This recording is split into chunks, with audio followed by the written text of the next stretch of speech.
I'm almost 99% certain that 110 will activate. And not only that, I think there will be a capitulation after October, where if the month of October passes and 110 is still not merged by core devs, it essentially reflects that they are no longer relevant because they failed to be good stewards of the protocol.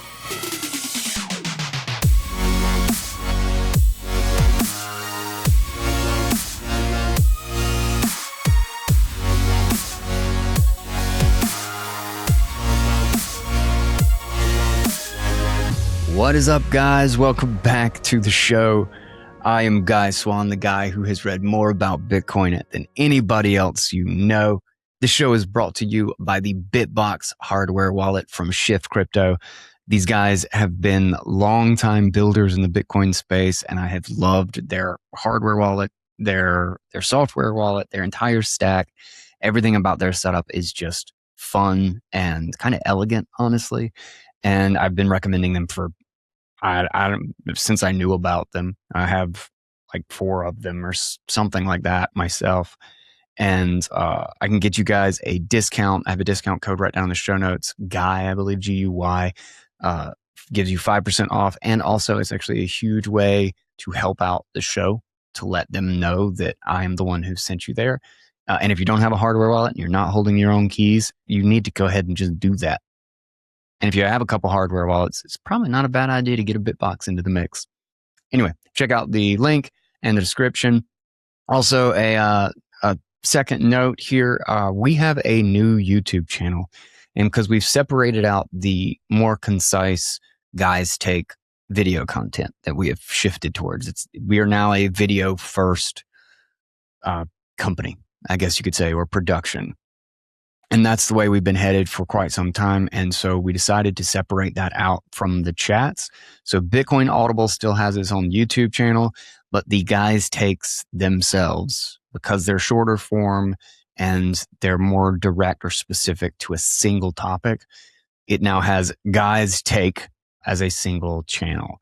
So check that out. You should see in the Guy Swan channel or whatever, some that are partnered with Guys Take, but don't forget to check that one out. Subscribe, share it out, and browse around if you haven't. We've got like 4 or 5 videos up there so far, and I'm really excited. I really enjoy the content type, and I think it's going to be great. But obviously, I got to get it out there. So anybody who can spread the word a little bit and subscribe and like, if you haven't, please go over there and check that out. I will have the link right down in the show notes as well.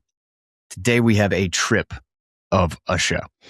So we have Hunter Beast back on, and anybody who knows, talking to Hunter Beast always goes into some crazy out there thing, but then interestingly, somehow he is able to kind of like loop it back as to why it matters. And the number of things that he is interested in and is digging into and is building with is really kind of amazing. I always have fascinating conversations with the guy, and he's just like a little bit crazy enough to like believe, to actually go after things that seem like, oh, you'll never be able to do that. But it's like one of those things like, I don't know. It's because people don't believe they can actually go there and do that thing that it doesn't get tried. And so I've always been fascinated. He's been building some really interesting stuff in multiple different ways. And it's hard to just completely dismiss that he won't be able to do some of those other ones. So we go down a sprawling path, and we end up actually looping a lot of the conversation back around to what an unknowable future we're headed into and how to prepare Bitcoin for it. And specifically what it all means for BIP 110 and the current conflict in the Bitcoin space.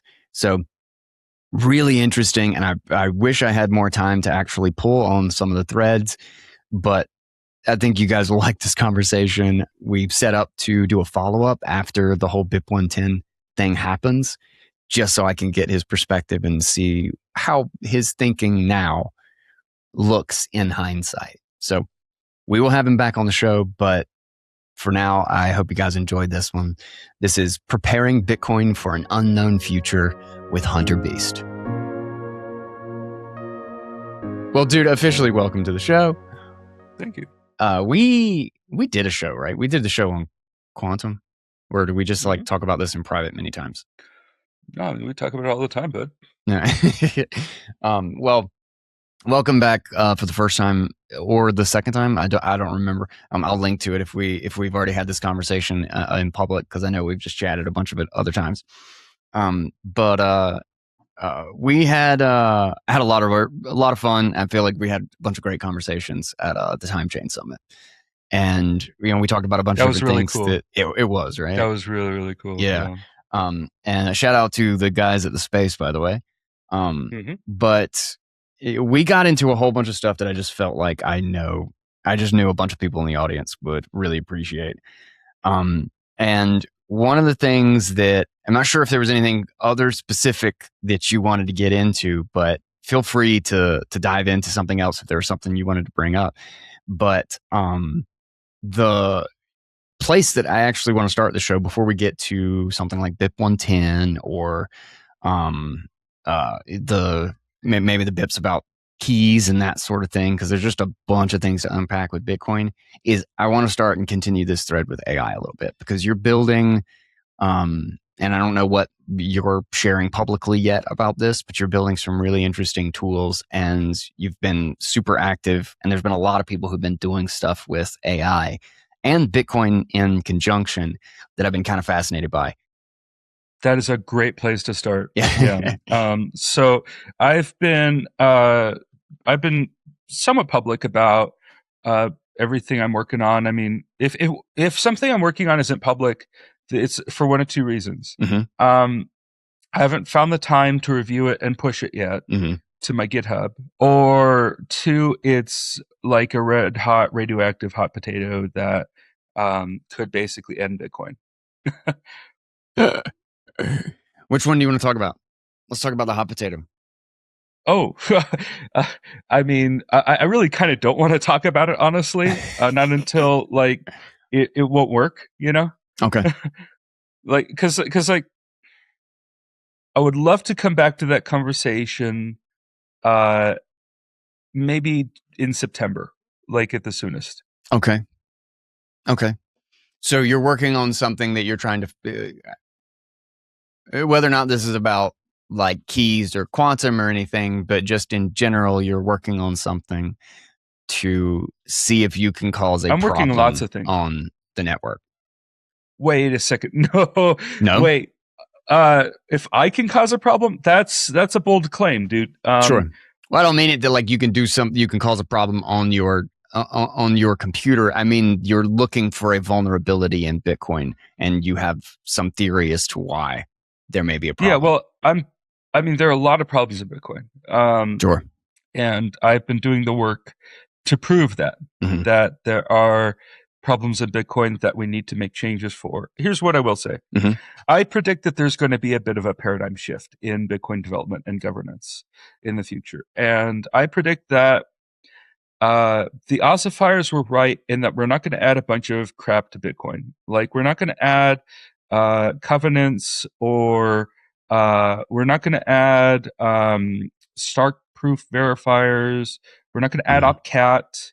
We're not going to add simplicity, right? We're not going to add that crap to layer one. What's going to happen, though, it's not that Bitcoin's never going to change. What's probably going to happen, if I have any say in it, is Bitcoin will only change whenever there is something that will prevent it from working in a way that would essentially prevent it from working as we expect it to, Hmm. well into the future, right? Like, we have to understand, we have to remember, Bitcoin is fundamentally extrajudicial in nature. It is, Hmm. its operation is more firmly rooted in natural law than the laws of man. Because you tell me, like, what jurisdiction does is a Bitcoin crime? Yeah. Tried it, Yeah. right? It's not, right. So, like, you have to remember that what matters are are the actual nodes that we're using and building. And so let's just say I've developed a bit of an interest in formal verification and Lean 4 in particular. Have you heard of Lean? Not off the top of my head. I mean, the word sounds familiar, but I couldn't even tell you what it was about or what it's in reference to. Well, Lean 4 is a self-hosted dependent type system that so like for you to understand like how powerful this is, like it makes Rust look like a child's toy. And Okay. mentally I've moved on from Rust. Like Hmm. Rust for me is like maybe that's good for like graphics and windowing. Like it's like in my mind Rust has been relegated to where I once put JavaScript, you know? Um and now I think all the serious software in the future will be proven in what I call systems lean. It is something I've been working on. Essentially, for you to understand that, like, uh, and for your viewers to understand what I'm working on, I recommend you look up something called a lambda cube. So a lambda cube essentially illustrates, like, it has arrows, Hmm. and it kind of illustrates three different dimensions of a type system according to a subset of category theory. And it's an older mental model, but it's helpful. Like Hmm. just like maybe first like category theory. Like there was a funny um, meme running going around recently. Cloud, teach me uh, enough category theory to sound like an asshole. And so that's if you want that, like you got to start with the lambda cube and what's called the calculus of constructions. And so the calculus of constructions is essentially like as close as we can get to solving these different constraints in the lambda cube. Hmm. One of them is essentially dependent types. If you can have a fully expressive dependent type system, a type that depends on another type, that essentially allows you to do some really powerful stuff. And there's an evolution on that framework called QTT, or quantitative type theory, which has been sort of pioneered by, or maybe not pioneered, but like it resulted in some work called Idris 2. Idris 2 is very interesting to me, but it's unfortunately it's just not as rigorous as Lean 4 in other dimensions. And so there is another thing called Ben 2 that a guy recently is working on. Forget his name. Is a cool name actually. I can never remember it. But he's working on something called Ben 2, which is like a higher order language. His company is called Higher Order Compute Hmm. (HOC), which I thought was clever, or not, maybe not compute. It's Higher Order Company. Higher Order Company is cute. Because there's also something in the Lambda cube called a higher kind of type. So like it sounded like a higher order. No, I don't know. Anyway, just nerd humor. Nerd stuff. Regardless, yeah, very very nerdy for sure. Why is this useful? Why am I spending so much time on formal proofs, formal verification? So turns out, these machines, these little fiddly like shape rotators, let's call them, these token rotators, they like to fiddle with like, provable things. And you can just tell it, hey man, write me a lean proof with no residual that proves that, it proves a certain property that like says like, for example, this operation will never behave in a way that will express either undefined behavior or essentially a region of memory that won't overflow, like it won't behave as we expected. Hmm. You can do certain proofs. You can make certain proofs here, which are really useful and interesting. Is Lean 4 kind of like a lower level language? You compared it to Rust. No, it's the highest order language we've made. Actually, it's just capable of expressing everything else in a really powerful way. Okay. Okay. And you can essentially create a proof about certain aspects or characteristics of something using this because Lean 4 specifically has like extremely well defined limits. Is that kind of getting an explanation as to how it's useful? It definitely puts a lot of guardrails on what you can write and express in your language. It's Hmm. not going to be like, something like C or Python or JavaScript where you don't have like, well, technically C does have types, like pretty powerful types actually, but in ways that Python and JavaScript don't. Mhm. but C also has a lot of foot guns, and like ideally you just have better tools. And like traditionally lean has been more relegated to like um Erdos problems. Like that's where I first heard about it, was that people were solving the Erdos problems with like hundreds of thousands of lines of lean because their models were good at putting that together, right? So how does this apply to how you're thinking about the direction of, I guess you could say, Bitcoin software or Bitcoin um, implementation, and how does this relate to your thoughts on ossification? Oh, for sure. I mean, all of it connects really beautifully. But essentially, what I've been doing is working with a guy named Keegan McClelland. If you know of him, he former Start Nine, and let's see what else. There was Alpine Labs, I think he was working on some BitVM stuff, Okay, yeah.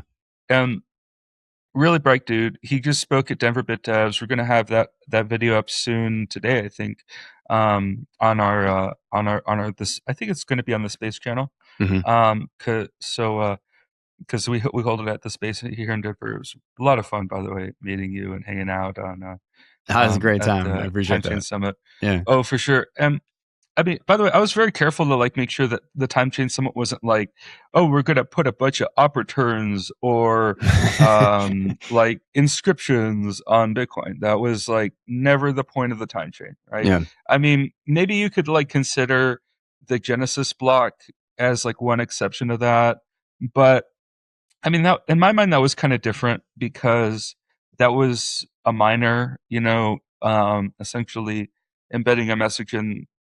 I was about to say that was in the Coinbase though, wasn't it? Well, was the Genesis message in what we now understand to be the Coinbase transaction? Uh, that's kind of honestly, I will admit, I don't want to talk up my ass. I actually cannot answer that question. I don't have a clear enough mental model of Bitcoin to answer that question in a way that I feel comfortable saying on video in a podcast. Like, was that embedded in what we now understand to be the Coinbase transaction? Because like they didn't have the concept of an op return back then. Yeah, yeah. And I dug into it at one point and like got a bunch of specifics, but it was years ago, and I haven't really thought about it much like in specificity, and it's easy to like lose those, Yeah. specific details or whatever. But It's kind of hard to like talk about that moment because other things were still forming. Other things, mhm. like the way we think about Bitcoin right now Oh yeah, like is nothing very that different. almost Yeah, they nothing didn't yeah, applies, like there was so right, much. right. Yeah. It had zero monetary value at that moment, right? Mhm. Like there were no markets. It was the Genesis block. It was like a very apt name for that. That's part of what drives me crazy of people who either will go back and like cite some like super specific line in like the white paper and then trying to apply it to like spam and inscriptions or something in the yeah, pro or the yeah. anti, Either way, yeah, and or using the Satoshi's original stamp to prove that Bitcoin existed at this time yeah. with I know. the Chancellor and blink of second bailout as Yeah, I some know. I sort know. of argument for inscriptions. It's like just such this like argument for authority out of I know. I context know. in ways I that know. so Yeah, don't apply to anything that we're talking about today. And it's just for like sure. you're both retarded. But It but anyway. is a nonsense argument. I would agree. Yeah. There are a lot of nonsense arguments either way, and uh, I'm more interested in truth. I'm more interested in how things work according to the laws of nature. And mathematics, I mean, there's always this like eternal question of whether like mathematics, how we understand it, is that an emergent property of nature? Like, have we discovered mathematics or have we invented it? Like that's I feel like we've discovered it. I mean, just to dig into this a little bit, what do you think? well, what's interesting here is like let's add to this epistemological framework Hilbert's questions. David Hilbert, he famously asked three questions. Can we make a machine that can answer any problem correctly within a amount of time that would matter to a human.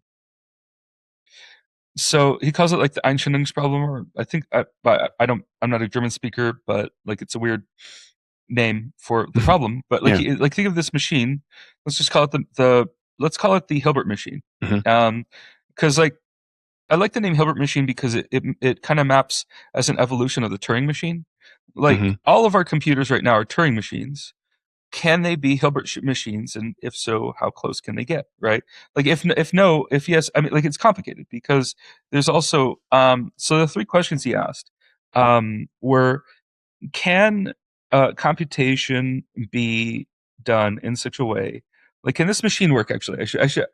Computation actually is loading a lot onto this question. Can this machine work in such a way that it can describe like all the problems it can express? Can it be complete? Right. Mhm. So, can it completely describe any question you ask it? Really, like, can it be complete? Can it describe every problem? Actually, can it also be complete? However, this is the real kicker. Can it completely describe any problem without contradicting itself? This is called consistency. Mhm. So completeness and consistency, we're going to come back to this.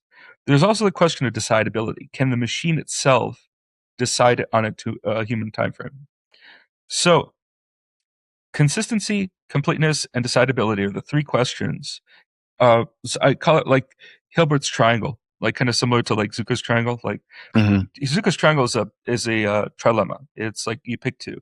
Zuka's triangle, in case you're not aware, it is named after Zuko Wilcox O'Hearn, famous boulderite. I've met him a couple times. Really sweet guy, but he's also, I don't know. I mean, we disagree on some things, but I respect his role and his contribution, like any Mhm. other cypherpunk. Um, and also he builds some really useful tools that I use. Mhm. So like I don't use Zcash. I despise Zcash on multiple levels, but um, like every time I use it, I just lose money. That's the other thing, I'm right? kind of with you there, but I will admit I've never used it. But I made the mistake of taking payment from Vlad for a podcast earlier this year Mhm. in Zcash, Yeah. and I tried to swap it out for like real money, Bitcoin, Mhm. right? And what happened was the swap service that was in Cake Wallet just lost my money.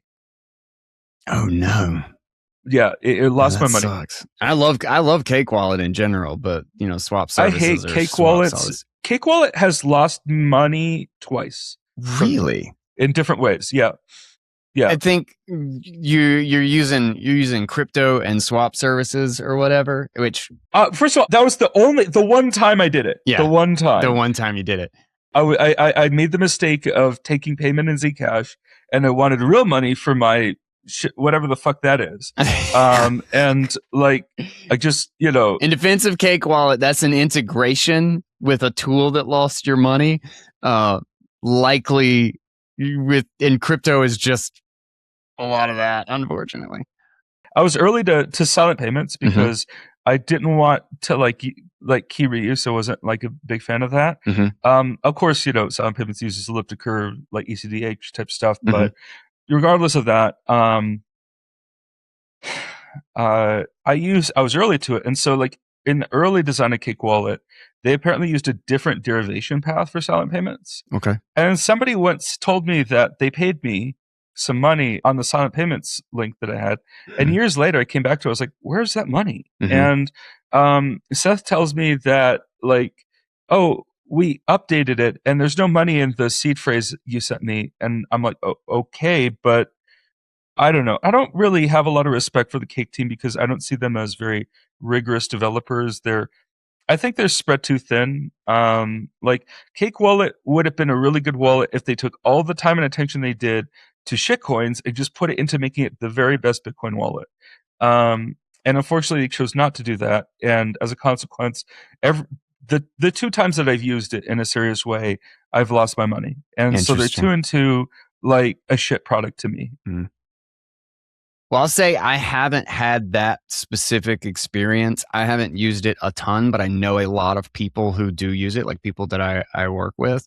And it's not because they use Monero or Zcash or any crypto stuff. They literally use it as a Bitcoin only wallet. Yeah, I mean, this is anecdotal, just a data point. Yeah. I mean, I get your perspective on it if that was your experience. So it's like, Yeah, well, yeah, what can I say yeah, otherwise other than, yeah. I Exactly. know people who didn't have that problem, but that doesn't Hmm. mean you didn't. So, uh, I mean, I'll send you the seed phrase. I'm told there's no money in it, so um, you want to send me seed phrases? I will never turn you down. Send me all the seed phrases you got, man. yeah. Oh, really? Are you serious about that? Because I have another seed phrase I'm working on that's a real doozy. But regardless, Oh wait, we got sidetracked talking about wallet. mhm, Hilbert's mhm, were you saying that Hilbert's trilemma or the mhm, the three things were a trilemma, the consistency, mhm. um uh Decidability and completeness. and Yeah, completeness. Yeah. Yeah. yeah, yeah. I think of that as a bit of a trilemma. Like it's like, but it's more than just like pick two out of the three. It's more like how close can we get to perfect math? Mhm. Because like what's also interesting here are uh, Gödel's incompleteness theorems. There are two, and or Gödel, I think is how you're supposed to say it. Mhm. And then there's also the Church-Turing thesis, and so those are both important things to bring up in this conversation now to inform the discussion. So essentially, Gödel proved. By the way, I'm not going to go into the low level of this because first of all, I have no formal I have no educational background in mathematics. I literally left my computer science degree program at Metro State College of Denver Mhm. because they wouldn't let me take the classes I wanted to take because I didn't have enough math prereqs. And that was as a consequence of me having to move around a lot as a kid. Mhm. And it just like, it really disrupted my educational career. And so if you knew my story, dude, you would just feel so sad. Like how like underserved I was by educators and why I have like basically zero respect for teachers. I put them in the same class of basically useless people, like essentially glorified babysitters whose job is not really necessarily to educate, but just waste children's time and fill their heads with all sorts of nonsense like critical race theory and gender ideology that's going to confuse them. And so I do not respect educators who are in at least employed by public institutions. Yeah. Like if it's a private institution like a Montessori Catholic school, right? That's a different story. But if you're in a teachers union, first of all, here in Colorado, Mhm. there was this really interesting case earlier around Patricio Lanas and passing the trash that I talk about sometimes Mhm. as basically the golden example of why the Democrats in the state are just fundamentally uninterested in protecting children. I know this is a complete side branch, unlike everything we've been talking about, but it hopefully gives you some insight in my mode of operation. Mhm. I'm very honest, by the way, about the fact that I was taken advantage of as a teenager because I was too online. And my father failed to protect me and he blamed me for it. And it was really sad. And I'm having to think about that now because 23 years later, because um, I've been on some psychiatric meds for a long time. I was about to ask what makes you think about uh, what changed your perspective, what makes you look back on it that way. Well, last year I asked my psychiatrist, like, dude, like these meds are getting too expensive. The side effects suck. And I just want off of them. I was on like 6 different meds and now I'm on zero. And I worked with my psychiatrist to taper off. And around that same time, I did two things. I Mhm. started taking like THC CBD gummies at Mhm. night just to help me relax, and also I uh, sort of started returning to the Catholic faith, especially earlier this year, Mhm. and like going through confession and reversion to the faith, and I'm now in full communion with the Catholic Church, and there's a lot there, but basically also, I'm starting a business, and we literally filed the incorporation paperwork. I'm hoping to hear back. I was supposed to hear back today, actually. I'm All gonna have right. to look on But Mhm. until I get like the actual incorporation papers in my hands, I'm not going to talk about the company publicly. But Okay. we filed them a couple weeks back, and I was hoping to hear today that they everything's good. Regardless, there's so much, dude. There's so much I have to explain and say. I mean, like people have been really dishonest about my state of, state of mental health. Like, I mean, people say that I'm crazy in doing what I'm doing because I'm very honest about my own struggles and my own Yeah. past history. And um, I'm still seeing my psychiatrist. Like my psychiatrist told me, by the this is one of the best psychiatrists in the world. Like he has done thousands of case studies and has worked in the field for 30 years, and Mhm. he's a famous name. And he told me that within about 15 minutes of talking to someone, he can pretty much get a sense for whether they have a mental illness. And it's been almost a year now. In my last conversation with him, and he told me like we've been talking for hours and hours since Yeah. like, and he hasn't seen a single thing. And so like I'm under like medical care for this, right? Like it's not like just like some reckless thing I've done. I'm being very careful and responsible about my psychiatric history, but I'm also very honest about my struggles because we're not perfect, and it helps, I think, to Mhm. be honest about our struggles. And I'm also very open about the fact that I'm a homosexual, and I do not necessarily like to put that in people's faces. I don't necessarily even want to be compared to other homosexuals because I find a lot of that behavior to be deeply dishonorable. And we were just talking about Sam Altman before we started, and like I very much like I don't know if you got to bleep some stuff out, but like I don't. He's very much like a hard T, faggot. Like like But the thing is I think if you're gay, you're allowed to say that. I'm oh not yeah, allowed for to say sure. it, right? Oh, for sure. I mean, for sure. Please don't. Right. YouTube will But probably ban this, but well, I'll just fuck send you him. too. I'll send him a email. I'll be like, dude, he was gay. He's allowed to Yeah. say it. I have the fag card, Yeah. My fag privilege. Fair enough. Well, exactly. And just not with the hard T, guy. Yeah. Just not with the hard T. Okay, just keep it cool, right? Now, regardless, when I see that behavior, where I see zero-sum thinking, where I see people discount the future by eating the seed corn for the next harvest, Mhm. basically guaranteeing starvation, right? Yeah. Like when I see that kind of zero-sum thinking, when I see sort of what some might classify as Moloch worship, like taking advantage of essentially exploiting the future for present gain, Yeah. right? Yeah. That for like anything that does that, in my opinion, is in service to Moloch and the old gods. And by the way, the first commandment is absolutely acknowledgement that there are other gods. They're just not legitimate. They're lowercase g gods. They're false idols, according to scripture. But they do exist, and that's important to acknowledge, right? Um, and so I call it out. I call it my own. I call out people I think who are engaging in deeply dishonorable things. Like I don't even want to have a child if I have to tell that child someday that he has or they have, right? That's the other fucking thing. It makes me so angry, dude. Like if I have to tell him that he has two fathers, that's not okay. Because I value my mother as like as someone who was like a former child, right? Yeah. I feel like I have like a say in this. My mother was so important to me, and I can't even think of a future where I have to tell my offspring that they have two fathers. That's not okay to That they me. have no mother. Yeah. Right. Exactly. And well, first of all, that's not even true because it's not even possible. Sure.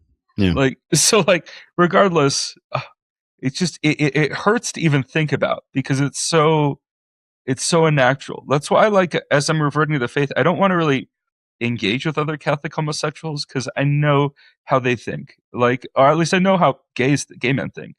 So like I don't want to really be around them. Are you biased against gays? Sorry. No, here's the thing. I'm not a self-hating homosexual. I don't hate myself. I don't mean it I like love myself. self-hating. It was just a joke. That generally speaking, you expect this kind of way of thinking. But like I get it. Like I think that Here's the thing. Here's the thing. It's when I did like my full complete confession to every sin I could think of, that was incredibly powerful. And dude, I can imagine the weight. Like, oh, for sure. I can understand why like voicing those things, not even in a religious context, but just to say the things where you believe you have erred, or where you believe you made the wrong path or whatever. It's the degree to which that's one of the reasons why like a vow of silence for some span of time, just being alone with your thoughts, is so powerful, because it forces you to think. It forces you to go back if you cannot keep yourself busy with the next thing. There were some really interesting insights that came of some consciousness research that was done in the 70s Mm-hmm. by Robert Monroe at the Monroe Institute, and I think Thomas Campbell, who wrote My Big Toe, Mm-hmm. My Big Theory of Everything. In the early 2000s, he also spoke about some of that. And Monroe's books are really fascinating. They're multiple, and he talks about all kinds of interesting things, which we could get into. It's quite the rabbit hole, honestly, but it does relate to Bitcoin, because I don't think that we can safely assume that BIP39 is a good way to do things. And it's not just because that, like, the US military had at one point a psychic spy program they claimed to have ended. And despite it lasting multiple decades, and the IC kind of losing their shit when Jimmy Carter kind of revealed that they had the capability. Um, so, like, it was across multiple military branches and multiple decades. It must have been really expensive. And I mean, like the SRI, helped put off like whatever he was doing. Some things don't make sense about like CRV, Ingo Swann, Joe McGonigal, and all that. But like, I mean, well, but kind of does too. Like, it depends. It depends how you think about the universe and what we don't know about it. Mm-hmm. But before we go into all of that, and I don't know if we have the time, honestly, because it's a deep rabbit hole. It's fascinating. There's so many rabbit holes that we could just like for sure sprint down. But I can think about 5 different ways, even in the near term, that BIP39 won't be safe. Like, first of all, we see all these flock cameras popping up everywhere. Mm-hmm. Like, what if they, as you are, reading your seed phrase one word at a time, it's just like catching the reflection. And there's some way through machine learning.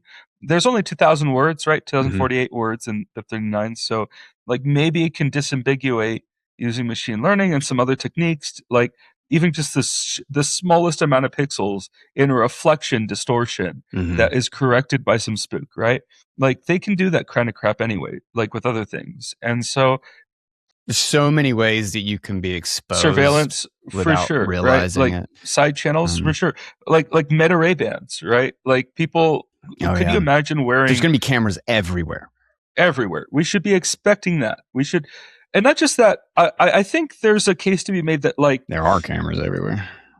I think there's also a case to be made that maybe surveillance is okay if it's for yourself, for your own purposes. Like, if you can end-to-end encrypt the keys, and you can, like, if you can encrypt the data and you're surveilling yourself voluntarily because you just want to be able to expose anyone making up lies against you. And as a consequence, it's a deterrent, because that liars will always be revealed when they're in your presence. And so, in a way, people should absolutely be assumed that people are recording everything for their own purposes to essentially exonerate anybody who might be making up, essentially bearing false witness, right?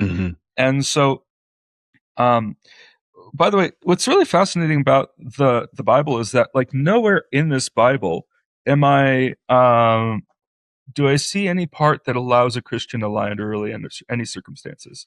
Like, it's it'll stay in your soul. And really, what we're told instead is that there's no circumstance where you're allowed to lie, but um, if you're persecuted, blessed are the persecuted. You will absolutely earn your way into the kingdom of heaven if you speak truth and you're persecuted, which is fascinating, right? Like, in a way, Christians understand that, like, if you speak your truth and people are angry and they persecute you for it, even up to and including your death, that's totally okay. And when you come to terms with that, when you like come to appreciate that, you realize, wow, so all I have to do is seek truth and speak truth. And um, if people want to, like, you know, do whatever in reaction to the truth, that really is on them and not on me. And as a Yeah. consequence of that, you're pretty fearless. Like, I'm pretty fearless. I have like basically internalized or grokked that, like understand intuitively. I've grokked that concept. Um, like Well, you think about it, it's the very deeply. nature of like trying to define courage is, in a sense, is that you're trying to understand, is you're valuing the truth for the sake of the truth and not letting everything personal get in the way of it, right? It's like it's the stay humble and accept the truth no matter what it means for you or your individual interests. And what's funny though is that, like, I feel like you're always going to walk through life with either this weight on your shoulders or this sense of meaninglessness. From first principles also, like, look, I've read some of the more, like, let's call it Protestant perspectives on, whenever we talk about like advanced technology, Mm-hmm. like some people like bring up like Romans, and how so like Romans is an interesting book because it's essentially Paul's letters, right? Apostle Paul, who used to be a lawyer. But what's interesting is, people say, like, we shouldn't make it easy for people to sin, and that's fair. I mean, that's absolutely fair. But what that implies essentially is that it's not advanced technology itself that is the problem. What matters is how it's used, and it's always been how it was the case, right? Mm-hmm. Should I avoid using the internet because some child predator took advantage of me when I was 14 years old? No, right? Yeah. Like, I shouldn't completely write it off. But we should also understand and be very honest about the dangers of unfettered internet access to people who do not understand how serious their actions are. Mm-hmm. Like, that's the thing, is like, that's the difference, I think, between a child and an adult, is essentially an adult understands the implications of their actions, right? Like how wrong things are. Yeah. And regardless, I think we're heading into a really beautiful future where we should absolutely be leaning into advanced technology. We should not be scared of it. In fact, Christians are the least scared of AI. Like, we're the most enthused about it. Like, according to polls I've seen. That's interesting. Oh, we intuitively understand that we cannot worship that which we created. Mm-hmm.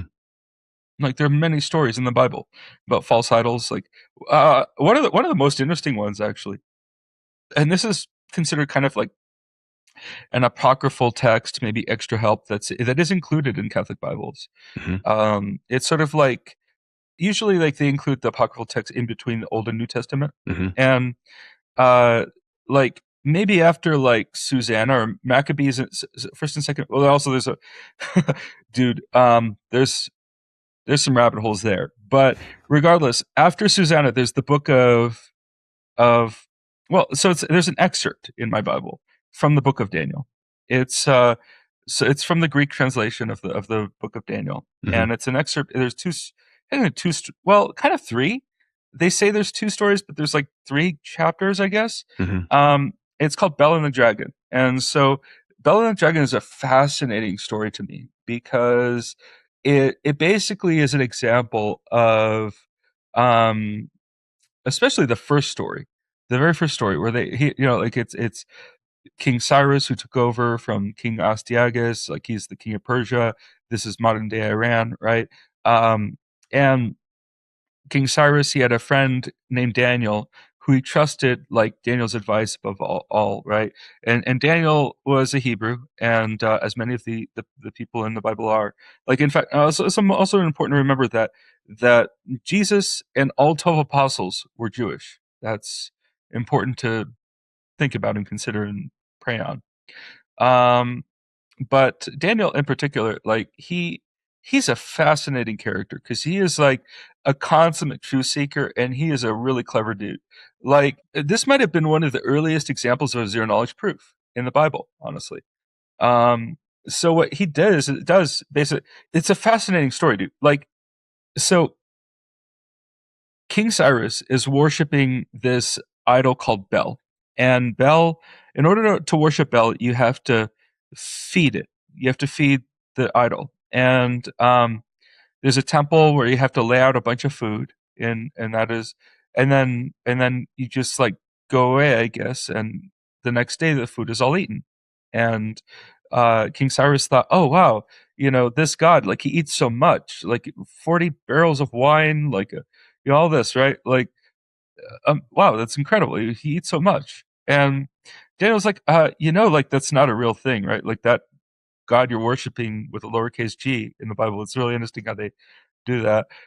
This lowercase g God is not a real God, just so you know. And Cyrus is like, what?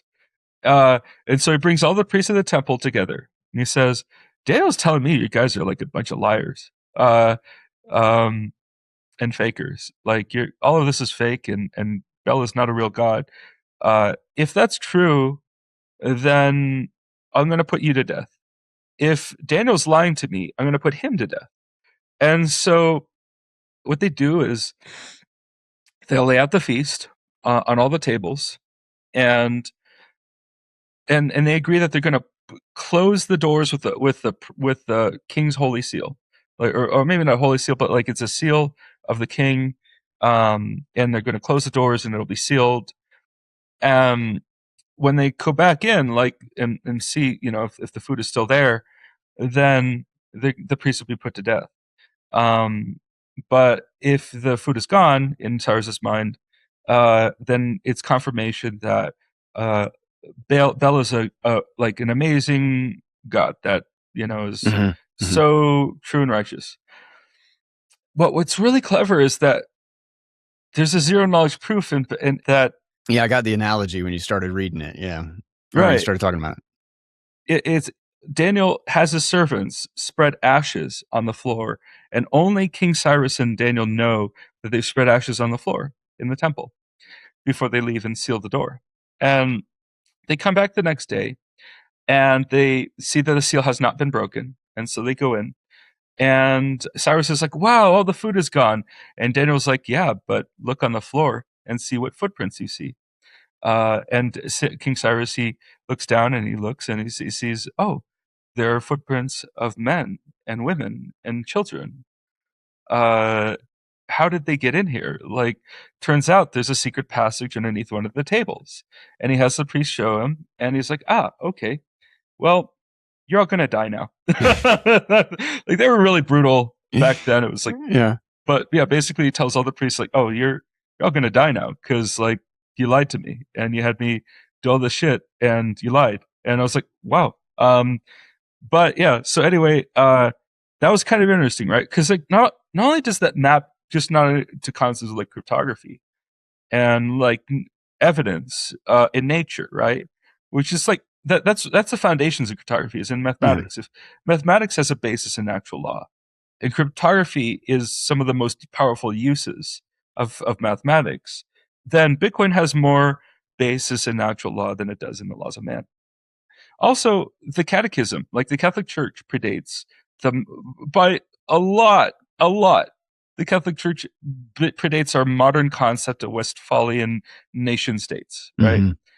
Because there used to be like a lot of wars in It's crazy Europe. how young the idea of a nation state, like the way we think about it, actually is. Like how much it's changed in the last, 2,000 years. Like I kind of wonder if I don't look. Who am I to question Thomas Aquinas? But like, he might not. I don't know if he really considered the implications of leaning into that arrangement. I don't see modern nation states to be really to have any legitimacy according to natural law.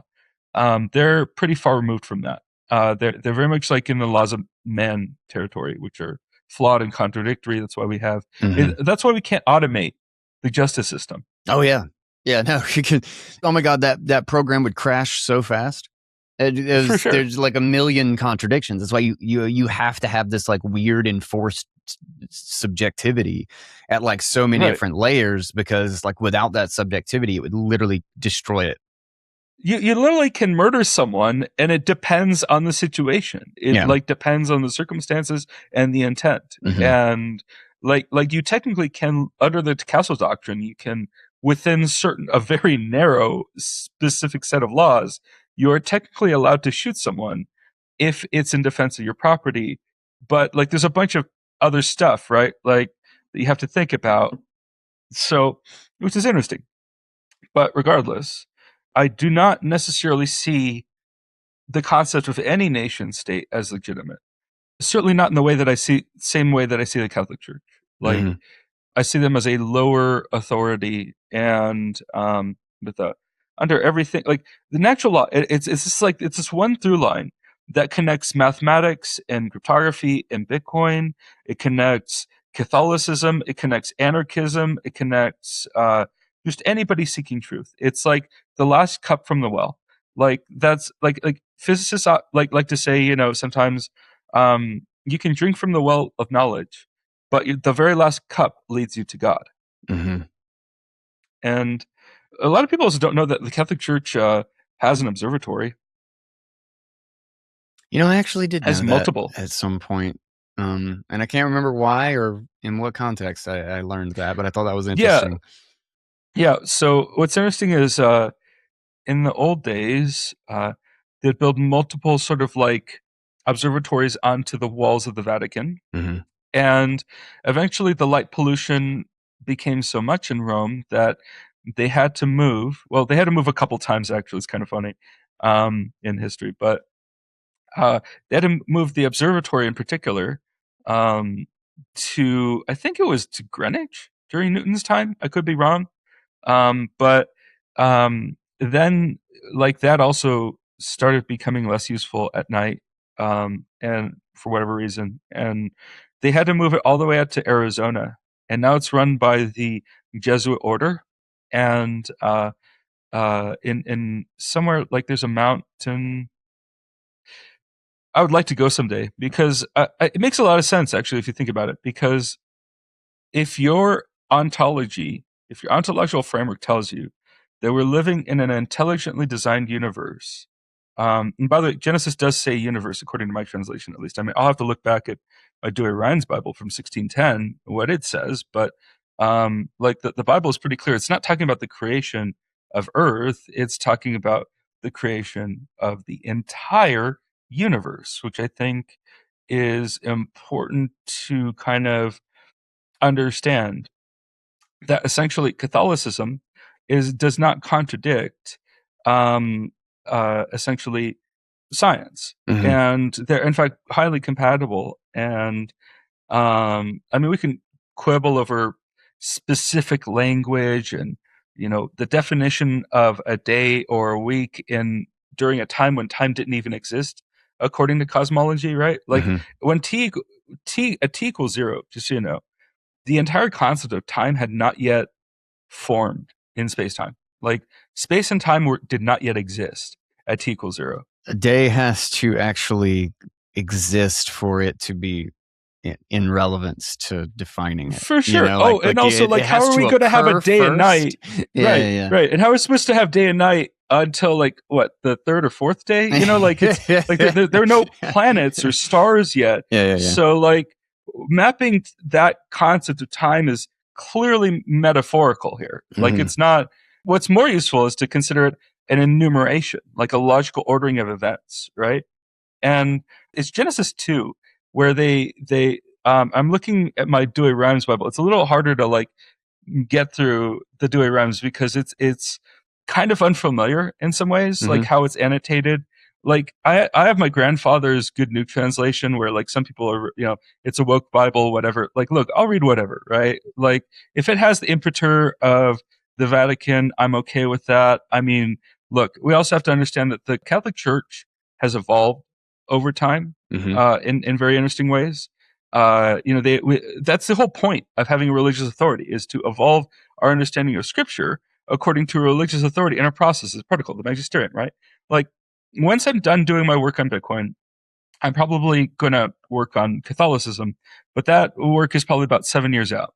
And so, because I think it is going to be important for us to sort of think about the future and our advanced technology and other things that are evolving in a way that sort of consider like maybe trying to find a shared set of values amongst essentially truth seekers, right? Mm-hmm.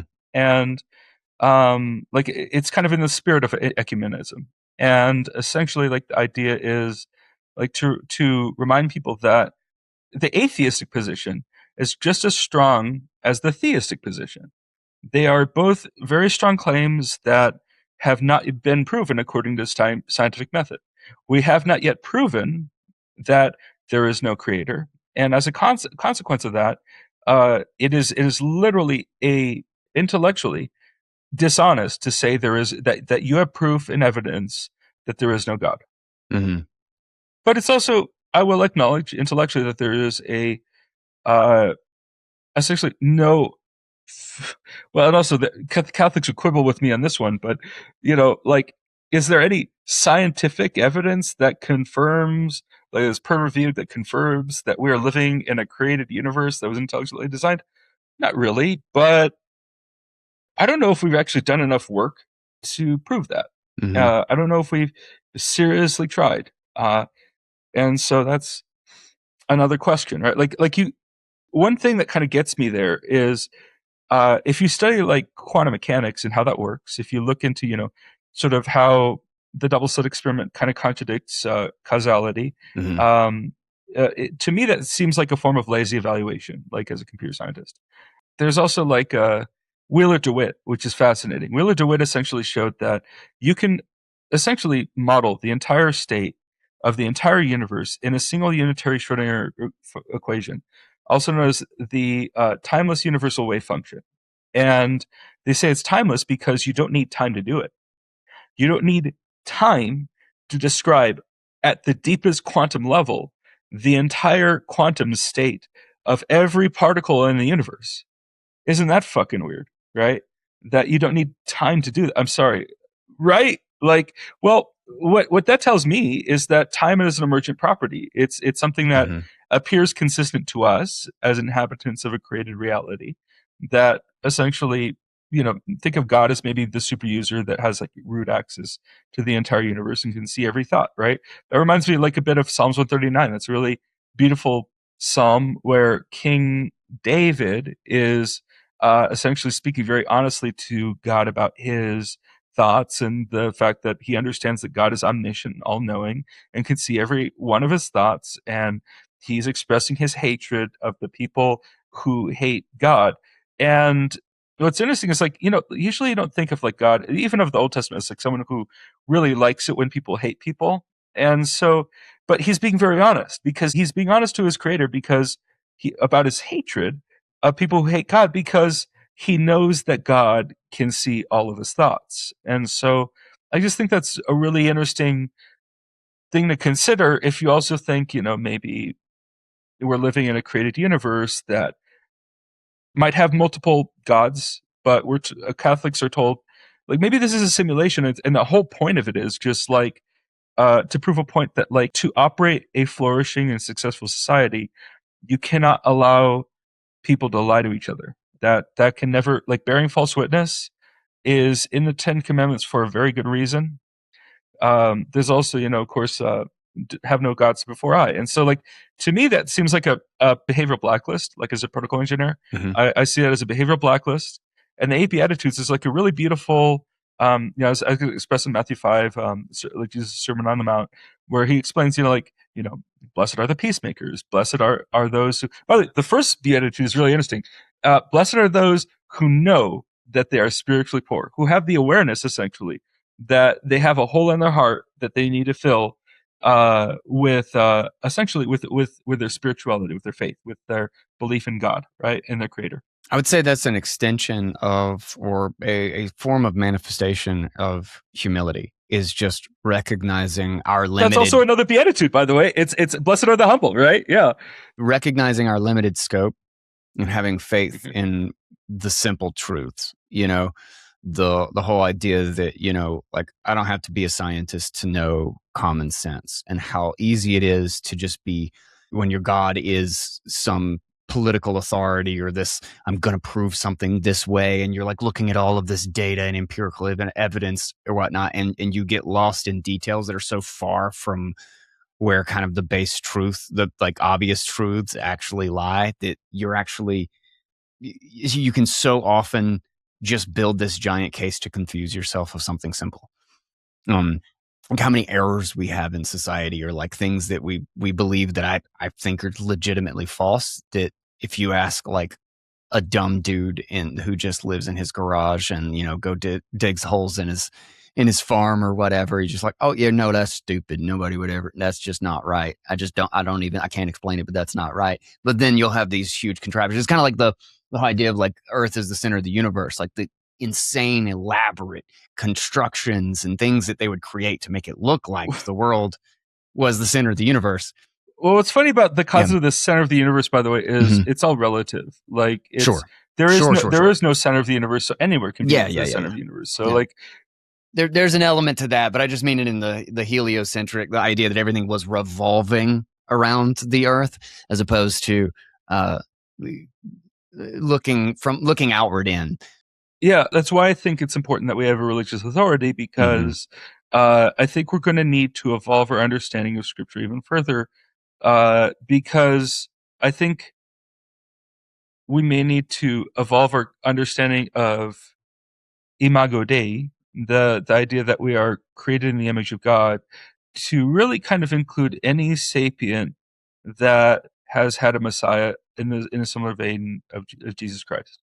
I think it's going to be really important as things go further, because I think the evidence is mounting that we're not alone, and not just not alone, but like very not alone, right? Yeah, so that's Well, important, let's hold on I that think. thought. Mhm. I want to come back to that, but I actually want to pull on the thread, even though this was not at all where I thought we might end up.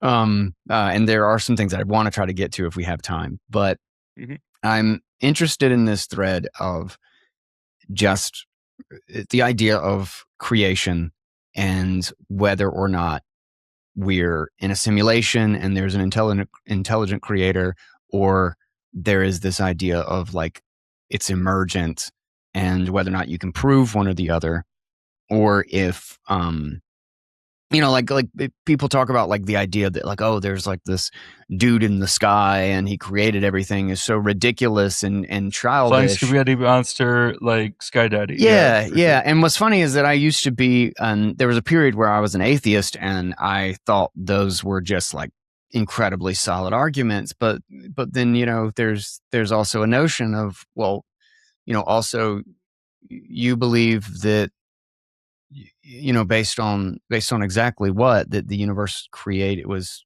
used to not exist at all, and it was Mhm. like this non-existent speck, and then it just blew up from nothing, and there's no supposed meaning to any of it, despite the fact that life and order appears to have some sort of a trajectory. And I've always thought about it as that if there is an intelligence behind anything or not, is that it seems that so many properties are emergent anyway. And if you were creating something where all the things and all the people and everything have free will inside of it, all of its nature would have to be emergent anyway. And like, if a bunch of people say that like, oh, well, it's a simulation. Well, when you get to a simulation that is as complex as what reality that we live in, at what point is a simulation not a simulation anymore? It's just something that exists at a different layer. You know what I mean? Um, like, like on your notion of time, like I've always thought of time as a plane. Like it's the fourth dimension, right? And we simply travel through it. If I was a one-dimensional being and I was traveling left and right on a two-dimensional plane, I would have no idea. Life looks to me like a single line. I'm a one-dimensional being. And it's always just, I'm always just on the line. And it appears straight because it doesn't matter where I go in the 2D. My entire scope of what I can see and perceive is simply the one line. And in that same sense, like we are a third dimensional being in a fourth dimensional space, as so to speak. That time is something we are kind of swimming through, but our perspective only allows us, like our consciousness, so to speak, is only in within the three dimensions. So we see it as forward and backward. Like it's the thing that's ahead of us and the thing that's behind us. But it seems there's an element to kind of how I see it now that it seems like there must be something above that.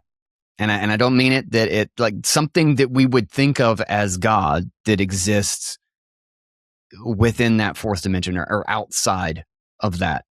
And not because it like has to be some particular God or some particular thing, but simply that if we are a perspective, if we are a pinpoint perspective of certain memories and certain experiences and certain knowledge and certain rationality, don't those things have to exist in general for us to be like an isolated piece of it? You know what I mean? Am I tracking it all? Oh yeah, I mean, like if you accept the premises that we're in a simulation, that like this reality is technically not base reality, that there's a couple of things that can kind of like lead you there, right? Like, Mm-hmm. why are quantum computers more efficient? You could think, oh, maybe there are other universes that are parallelizing the computation. Maybe that might make sense. That fitting, right, on the evidence.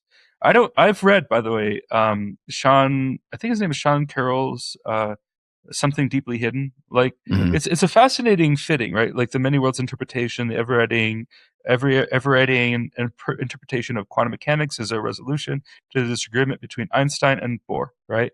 But that, like, are there hidden variables and like, you know, local hidden variables? I think that's actually the thing that was resolved through the Bell inequality, and how that sort of the experiments that proved the Bell inequality essentially revealed that our understanding of physics and quantum mechanics in particular is incomplete as it's in textbooks right now. Mm-hmm. There are unresolved problems in quantum mechanics that cannot really be explained in a very satisfactory way.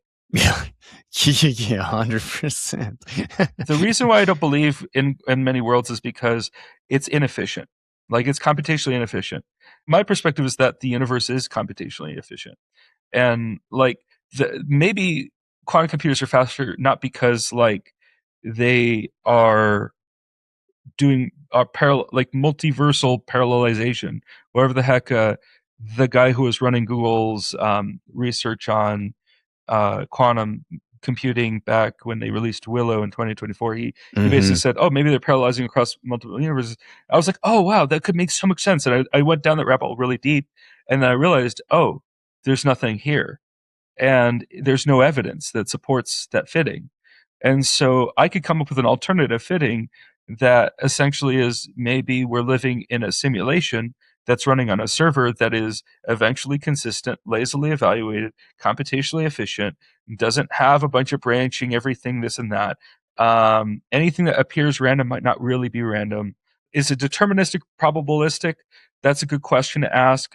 That's a really good question to ask, honestly, because there's like, we assume our computers are deterministic, but we always go back and forth, deterministic, probabilistic, because they're rooted in nature, right? Like there's recently Meta did some research on something called the Core 59 problem that I think will become more interesting in the coming year.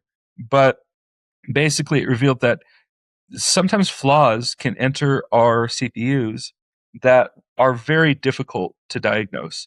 You need like multiple gigabytes of VDFs, like verifiable functions that work in a way that makes sense, that you can prove, you need to run these functions, all the CPU cores, each one individually, and you need to like also carefully, very carefully observe how much energy is being used in that computation. So like you need a special test rig, like special hardware, to even diagnose that your hardware is good, which is kind of interesting, right?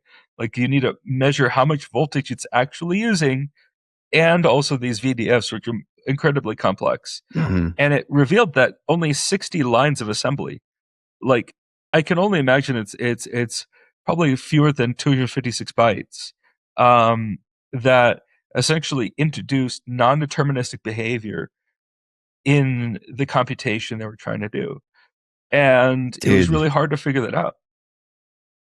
And so like we have to remember that like fundamentally the within our universe, it is fundamentally probabilistic, but we also have to remember that Shannon entropy, the insight there is that uh, any sufficiently compressed information is indistinguishable from randomness. And so that's important to consider. Like when people say things appear random, I'm like, I don't know if we can know if that's random. And Mm-hmm. so, I mean, there's a possibility that stars can compute. Like, it makes a lot of sense, actually, if you think about it. If you do the math, it takes like 100,000 years to a million years depending on the size of the star. But like, it takes a long time for a photon when it's emitted from, like, originally emitted from, like the process of fusion, right? Like Mm-hmm. it takes like of hundreds of thousands of millions of years. It takes a long time for that photon to come out of the star. Mm-hmm. Like an absurdly long time, like longer than any human would ever live. It's like these are. It's really really interesting. And then, but also there's neutrinos that bypass all the matter. So, like to me, it sounds like stars could be considered maybe some kind of UDP broadcast datagram mechanism with neutrinos. They're always talking to each other, like spraying out neutrinos with whatever quantum states they might have. And neutrinos can have a pretty complex quantum state, actually, which is interesting. If you look into like quantum field theory and quantum information theory, quantum chromodynamics, and all of that. But like dude, there's so many. It's really cool, but I think there's a possibility like that stars can talk to each other through neutrinos, and they can also maybe compute. Maybe I don't know. I mean, I'm just I don't know if we can rule that out. Is what I'm saying basically. You can't disprove something like that. I mean, of course, that's like super out there because there's no like hard proof on like what it is, like what even are they calculating. But you think about it in the context that like everything at a certain scale like becomes like the further outside of the scale of human relevance it is, the less likely, like if you can only see 1 pixel of a 8K map of a landscape or something, what the hell are you ever going to discern from that 1 pixel? And how can you make a claim about the entire map looking at a single pixel? And at multiple different layers, that's all we can see for so much of what the universe is. And so kind of going back to the idea of being humble is that like any theory or any claim that we make about the universe has to necessarily be coming from a place of like total ignorance of like 99.99999% of what is out there. And there's just not much that we could go on, and being deterministic about what that is, or not deterministic, but being declarative about what it is that we know, I think is just super presumptive and super arrogant about a perspective that just is almost necessarily empty of everything, For sure. I of mean, everything. there are unresolved questions in Mhm. science that that's why people say like the last cup from the well, it leads you to God. Mhm. Um, And that's why, like the Vatican has an observatory in Arizona, of all places, run by the Jesuits. And like if your ontology is that we all live in an intelligent design that's created by a creator, right? Like, what better way to understand your faith than to study nature? Mm-hmm. And so, like, and a lot of like famous scientists were like, I think his name was Spitzer. I don't know. Regardless, like that is a total rabbit hole, and it's interesting and valuable to me. I think it's an important question to ask. I don't know if we, but like, here's another thing. One thing I also kind of opened my eyes to this is there was this guy, I think his name is UV Lightman on Twitter. He's like a really interesting, like, he talks about quantum computing a lot. Mm-hmm. He explained to me, like, I asked him a question, like, how do you explain why QFT, quantum Fourier transform, is more efficient? And he explained, like, it's in the context of shores, like Mm-hmm. finding just like a break to the ECDLP. Like, he explained, oh, it's like harmonics and harmonizing, and when you're singing in a shower, and when you reach a certain tone or pitch or whatever it is, like, you have a resonance that essentially, like, there's an overlapping period, and when you find it, you found a pattern, like you found a repeating pattern, essentially. Mm-hmm. And and you can accelerate that computation, not necessarily by parallelizing across multiple universes. You can instead just do that by through really just the three first principles of quantum mechanics: superposition, entanglement, and interference. And these are really powerful, essentially, ways that are probably closer to how base reality is computed than what's inside the renderer, essentially. Mm-hmm. Like, and so I call that like, there seems to be some kind of separation between substrate and renderer. And like, the render process is like, we think of it as space time, and it seems consistent to us at a high level. But once you dig in, it seems contradictory. And so the analogy I use here is Minecraft. Like, are you familiar with the concept of redstone in Minecraft? I'm not. So it's like this block that essentially you can build computers out of. Mm-hmm. You can build like Turing machines, clocks, like things like that are kind of, they're primitive. I mean, they're based in a voxel reality, and they can only get so complex. But if you hit the tilde key and you type a command, you can essentially do something that's closer maybe to how quantum computers work, by sending a command to the CPU, than building like inside of the universe a computer that has limitations. And we understand, Turing machines are a subset of what a Hilbert machine could do, Mm-hmm. if we could figure out how to devise anything close to perfect math. But we can't. And Gödel is pretty airtight on this. I would love to see someone try to prove him wrong.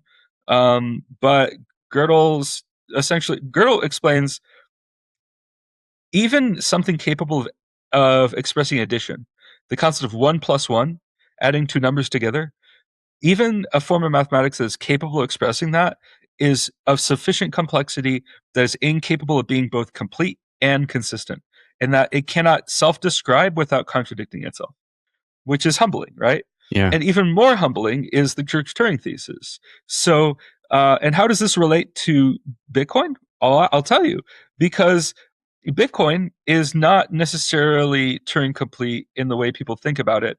It does technically comply with Rule 110, which is a different 110 than the other 110.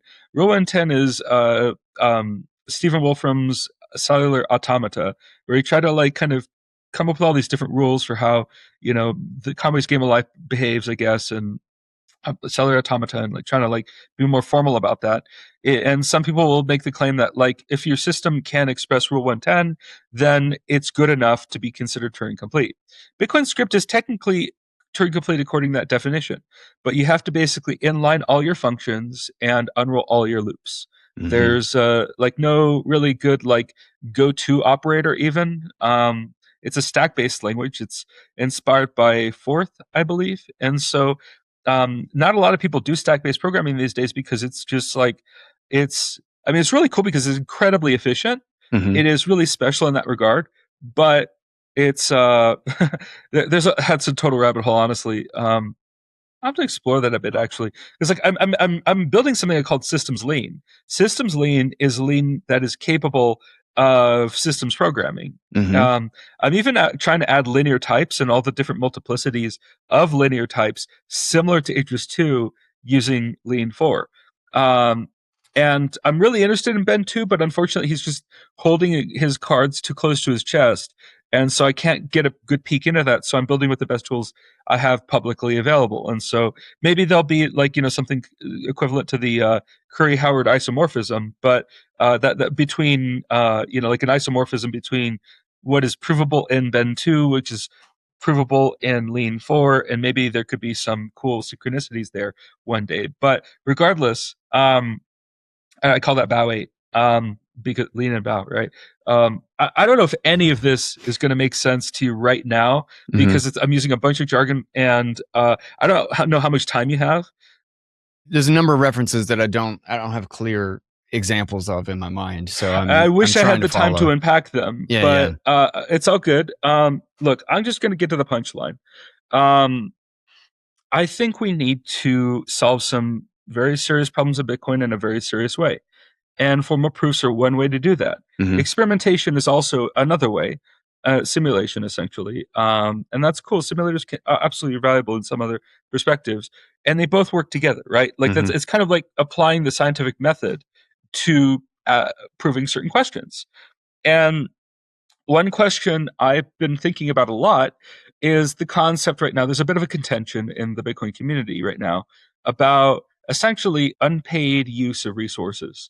Mm-hmm. Some people will say, like, oh, well, if you pay, for a transaction to get mined by miners, that is part of the social contract of Bitcoin is to essentially make sure that is on your node in perpetuity because Mm-hmm. it was paid for. I don't think that's right. I think that's almost a bit of like socialist magical thinking because I don't think it is fair to expect people to want to have other people's data on their node if it doesn't help them and or if they're not compensated for that labor, right? It's ultimately at the day, running a node is a different thing than running a mining pool or a template generator. Mm-hmm. And I think it is important that we preserve the right for people to run nodes locally on their hardware that it's commonly accessible today. And it shouldn't be like an undue burden. It should be, very accessible. And if you're essentially trying to like avoid avoid giving Jeff Bezos, his 2 or 3 cents per gigabyte month in perpetuity, by instead essentially doing something that would take essentially 500,000 years to pay off. And that's at current Bitcoin prices. That's like if the price of Bitcoin never went up ever again, it would literally take at current prices at 1 sat per VByte, 500,000 years for that bet to pay off. And if you're all about subset summer and pay even less for miners to store your data in perpetuity, maybe it's more like 50,000 years, but it's still an absurd amount of time. Um, and so, like, people are way overpaying when they're doing inscriptions, and even worse with op returns. Like, op returns receive no discount, right? Mm-hmm. So, like, a lot of these, like, these people who want to have fun with their Bitcoin, right? Look, I get that, I do. But you also have to understand and acknowledge that, like, what you're doing is essentially not helping the network, in the way that you think. Like, the fee revenue argument, I think, is complicated. It's a lot more nuanced than people think it is.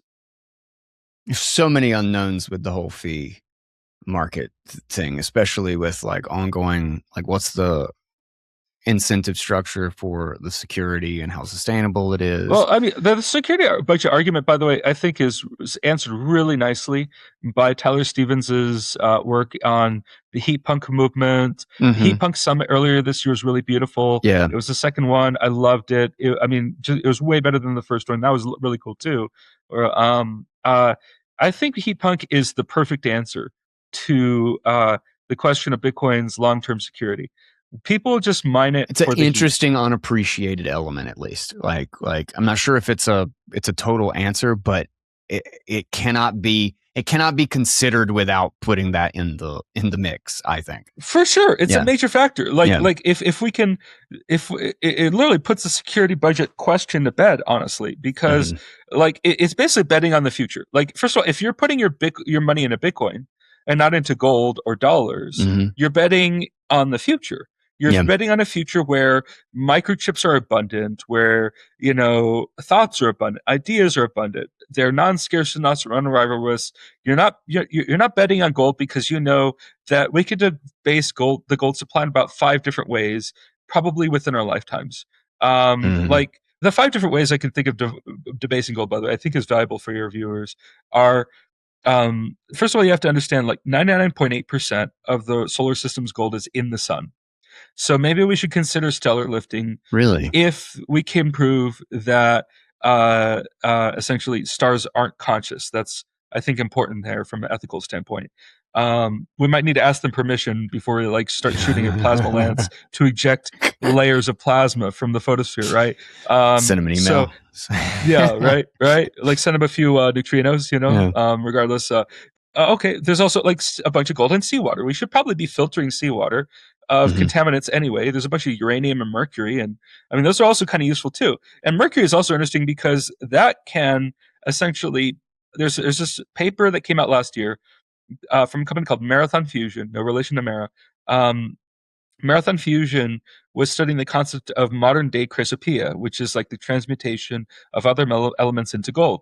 They realized that traditional DT fusion, not aneutronic stuff like Helion's working on, but more like Commonwealth fusion systems, if you've heard of them.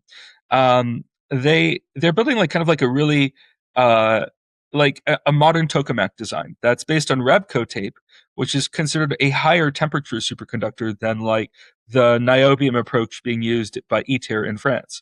So it's probably going to cost like 10 to 20 times less to cool that arrangement, make it useful. Than what the European socialists are spending on their tokamak design. And as a consequence of that, you might actually be able to improve the economics of fusion of neutronic fusion by essentially turning mercury into gold. And the gold will be hot for like maybe 10 or 20 years. But at that point, you could debase the gold supply by turning mercury found in the oceans from your filtering efforts to which you also get gold from, to then also like take that mercury and then put it in fusion reactors and turn that into gold. And then you just wait 20 years and then you debase the gold supplies that way.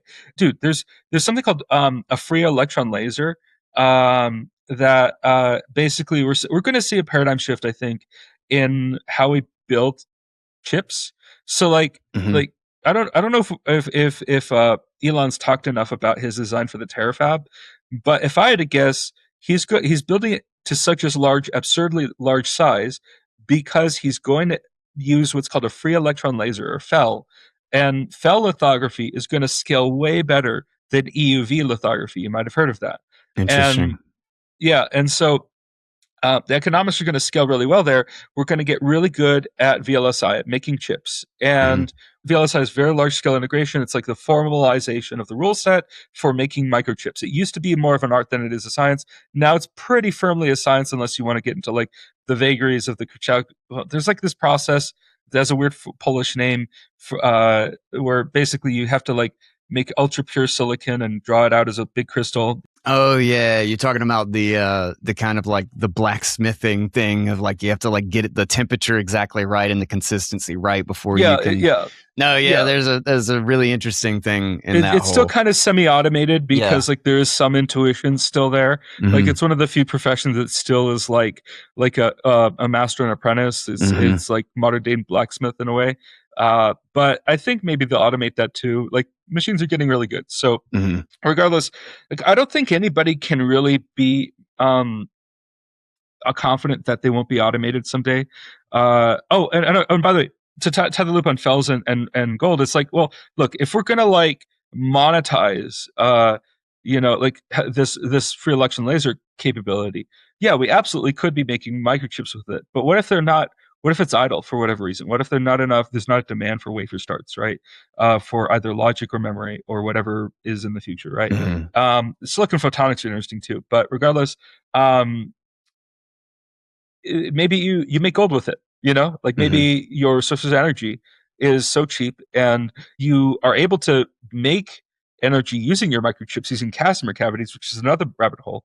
If you look into like Harold Sunny White's work throughout, like I followed his work ever since he was at NASA EagleWorks and publishing interesting papers on warp drive theory, and they're based on Alcubierre's theories from the Alcubierre metric from the 1995 or so. Miguel Alcubierre, he was a Mexican physicist who, oh, he is actually, he's still he believes that you know we might be able to create a warp bubble so long as we're able to harness a sufficient amount of negative energy. And the only good way we know of to harness the negative energy from the quantum field theory of the vacuum density is the Casimir cavities being made by Harold Sunny White, which could not only unlock warp drive, but also be kind of like a better use of the silicon we use currently for photovoltaics, which only have a capacity factor of like 1 out of 4, right? Like 0.25. It's like literally you need 4 times the solar panels and then equivalent amount of like battery for whatever, right? It's like batteries and solar panels. That all of that's disrupted by just deeper insights into how physics works. A lot of people don't even realize that the vacuum does have density, that there are variations in the vacuum density that are almost acoustic in nature at the nanoscale, and that the Casimir pressure at those scales is quite high, and it scales really, really well as you go smaller. It's almost like the universe is giving us an incentive to develop deeper insights into how to manipulate matter at the atomic scale to essentially draw limitless energy from virtual electrons that pop in and out that can be harvested asymmetrically through Casimir cavities. They're almost like kind of like little antennas etched onto the microchips. And Hmm. he already has a product out, and I want to use it. So how this relates to Bitcoin is, by the way, I want to make a non-quiescent HSM, a hardware security module that never powers off, even if the power is taken off. So it's always watching for intrusion. And it's maybe someday we also master silicon photonics, and these are really energy efficient, and they essentially are like a smart card form factor, and they produce their own power, and like they even work inside of a Faraday cage. In fact, they have a Faraday cage built in to help like sort of detect intrusion and prevent any kind of side channel attack. And as a consequence of that work, you essentially could essentially build the technology we need to get past BIP 39 and BIP 32, because I think both of those are going to need to change as our understanding of the protocol evolves. Yeah. So, for anybody who thinks that sounds crazy, there's a reference for something not too long ago, that somebody released I don't even think it was a battery. It was this may literally be exactly what you're talking about, but it is essentially, it can trickle a tiny amount of energy. 25 microamps. Yeah. Forever.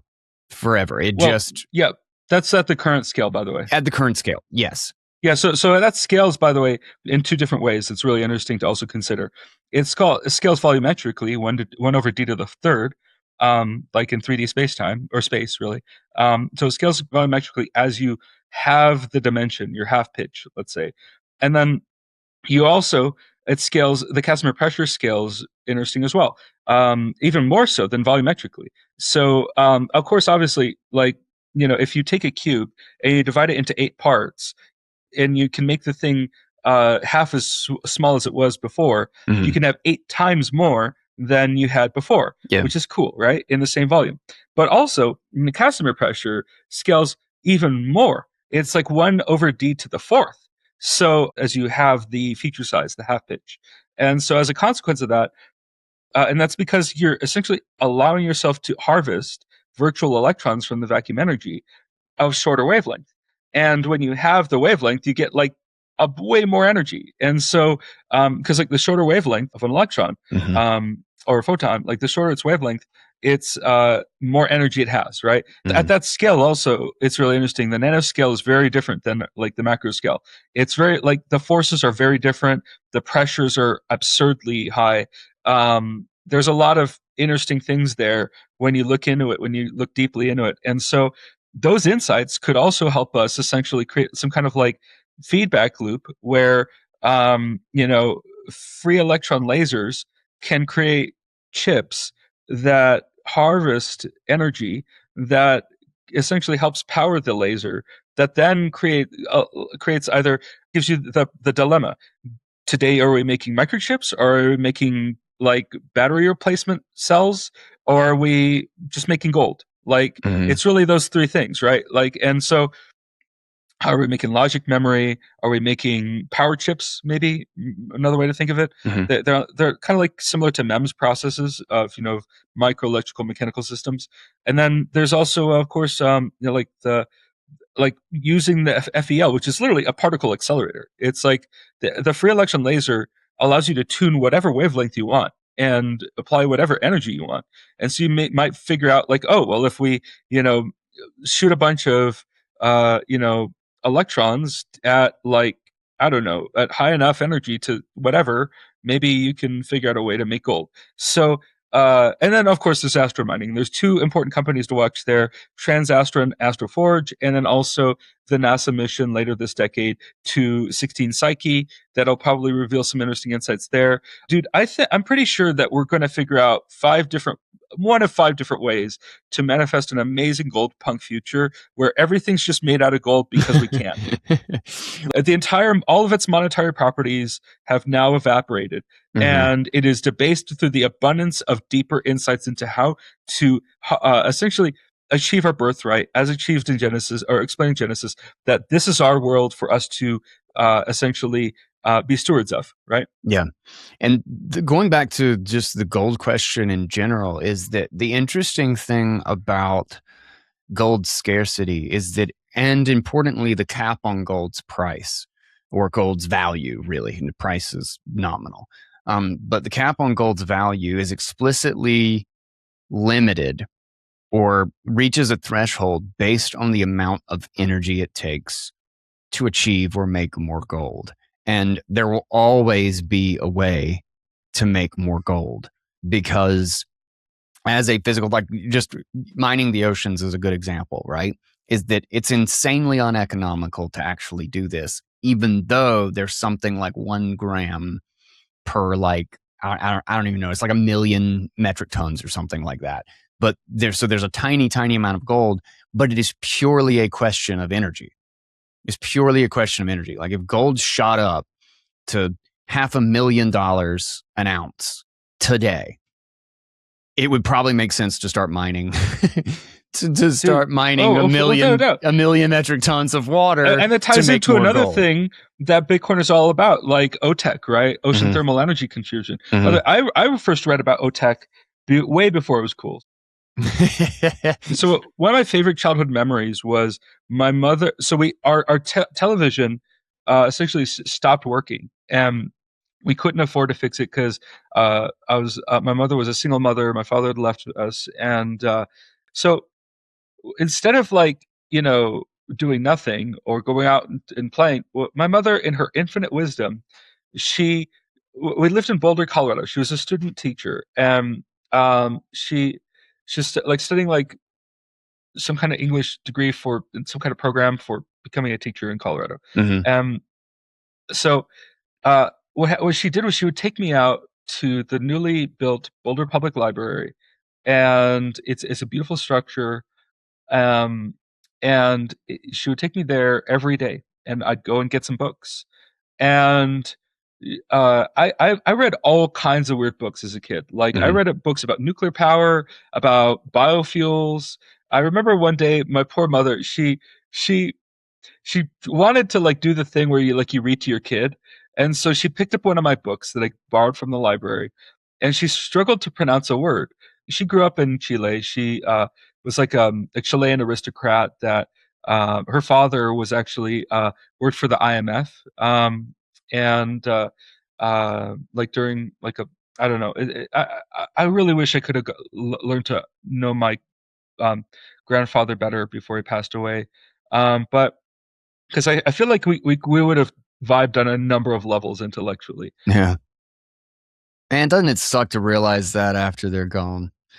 Like, to realize their value like when you're past the point that you basically have access to it. I kind of had the same not to interrupt, but like That's why I have same a thing about candle my emoji granddad. in my Yeah. Twitter handle, my X handle, because look, we're told blessed are those who mourn, because we have to remember and be respectful of those we've lost. I also want to like say a word for Caitlin Long's beloved. I really, my Oh heart goes shit! out to No her, and kidding. I didn't even know. just this last weekend they had his funeral, and it's really sad. Dude, that blows. I'm sorry to hear that. It's all good. Regardless,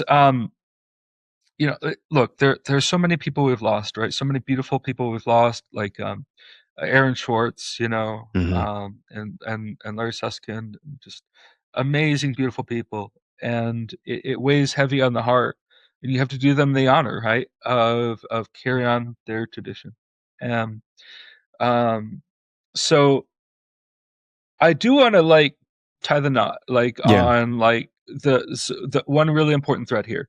I prayed on this a lot, and I've worked on this a lot. Dude, before I got into Bitcoin development, I've been working on decentralized storage, that problem, for a lot longer than people realize. Like I Hmm. used to work as a subcontractor for a contractor for Protocol Labs, and I was working on the Rust version of Filecoin.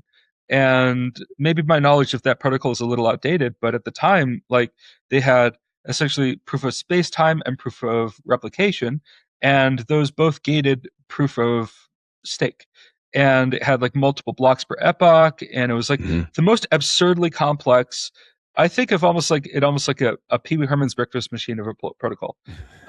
It like you needed a GPU in a server that not only had petabytes of hard drives, but also it had a GPU to accelerate the computation of snark proofs or BLS signatures. And in addition, you needed a special CPU at the time that didn't even sell in singles. Like it was this AMD Epic CPU that they would sell to like customers that always bought them in bulk. And to buy just one for your Filecoin miner, it took extra work, extra effort, and you paid more. And the reason they needed this Epic CPU is because at the time, SHA-256 acceleration was like essentially not very prevalent in Hmm. consumer hardware. It's gotten a lot better. My laptop, the laptop I'm currently talking to you on now, does have that, which I think is really beautiful.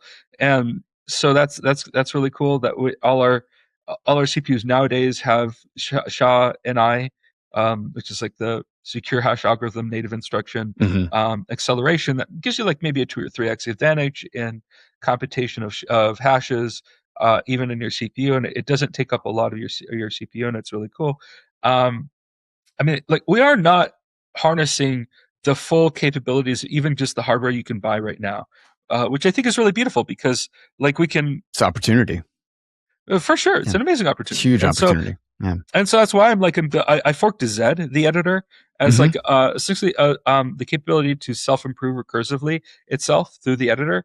I'm building that. I'm building like a lot more capability in the Zed than Zed had, and I'm also going to maybe evolve that capability in the future using systems lean to prove this sort of so the parts, and just like, dude, there's so many tests. Like it takes like maybe 15 minutes to run all the tests uh, for this 1.5 million line Rust code base, and it takes about another 15 minutes to compile a release binary that is multiple gigabytes in size until you strip it of its debug symbols with cargo strip, and then now it's like maybe 300 megabytes, but it's massive still, right? And it's it's an amazing editor, but it can do so much more, and it's a beautiful thing, and I'm building that too, and I'm then also building and solving the problem of, okay, decentralized storage, right? So like after I got let go from working on Filecoin because it was not a culture fit, because I was very like what happened was I was so gung ho. I really wanted to do my best work. And then I made the mistake of reading Safety into the Bitcoin Standard in February of 2021. That'll get you. It'll get you every time. It will. It will. It put into perspective that like if I'm putting any amounts of effort into anything that isn't Bitcoin, uh, then it's basically wasting my time. It's a Hmm. waste of time. You could literally use a database for that. And Yeah. he like that. And by the way, what proves that thought experiment is Solana. Solana is basically Google Bigtable, a massive database that is gated with some cryptography. And Mhm. so like its whole historical record, like there's no such thing as a Bitcoin Solana node because it's a server owned by Google, which I think is kind of funny. I know, but it just illustrates like the thought experiment that like, oh yeah, if you want to, you can put that on a database and it doesn't have to go on Bitcoin. Mhm. That's why I was like, you know what? These shitcoiners earlier this year who are like, hey, we should make a BIP360 meme coin. I was like, my first instinct was not to go tell them to fuck off because I realized, well, that doesn't actually hurt Bitcoin. Like that doesn't put any arbitrary data on Bitcoin. That doesn't really interfere with Bitcoin's nodes or operations. It's kind of interesting. And I think maybe once we secure Bitcoin against the quantum threat and other things, maybe we'll, return the favor and make sure that Solana and also Monero are secure against that as well. But we got to Bitcoin first, right?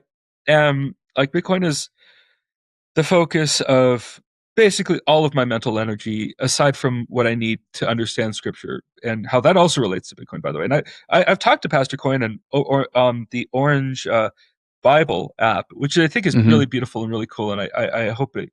Actually, I haven't seen it, but I saw the I example used or it. whatever. Oh yeah. I used it, and it's really beautiful. And I love it, but I want to help him with it actually, and I want to help him with that effort. And I would like to announce on your show that I am building a decentralized storage network that essentially puts the focus on archival and not on putting arbitrary data on people's nodes of perpetuity. Yeah. I want to place the focus on long-term archival and quantifying. Like a kind of provenance.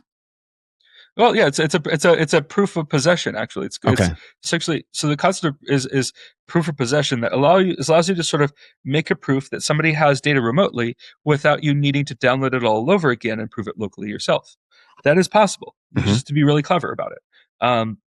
So there's a way there. The earliest work I did on this was in 2021.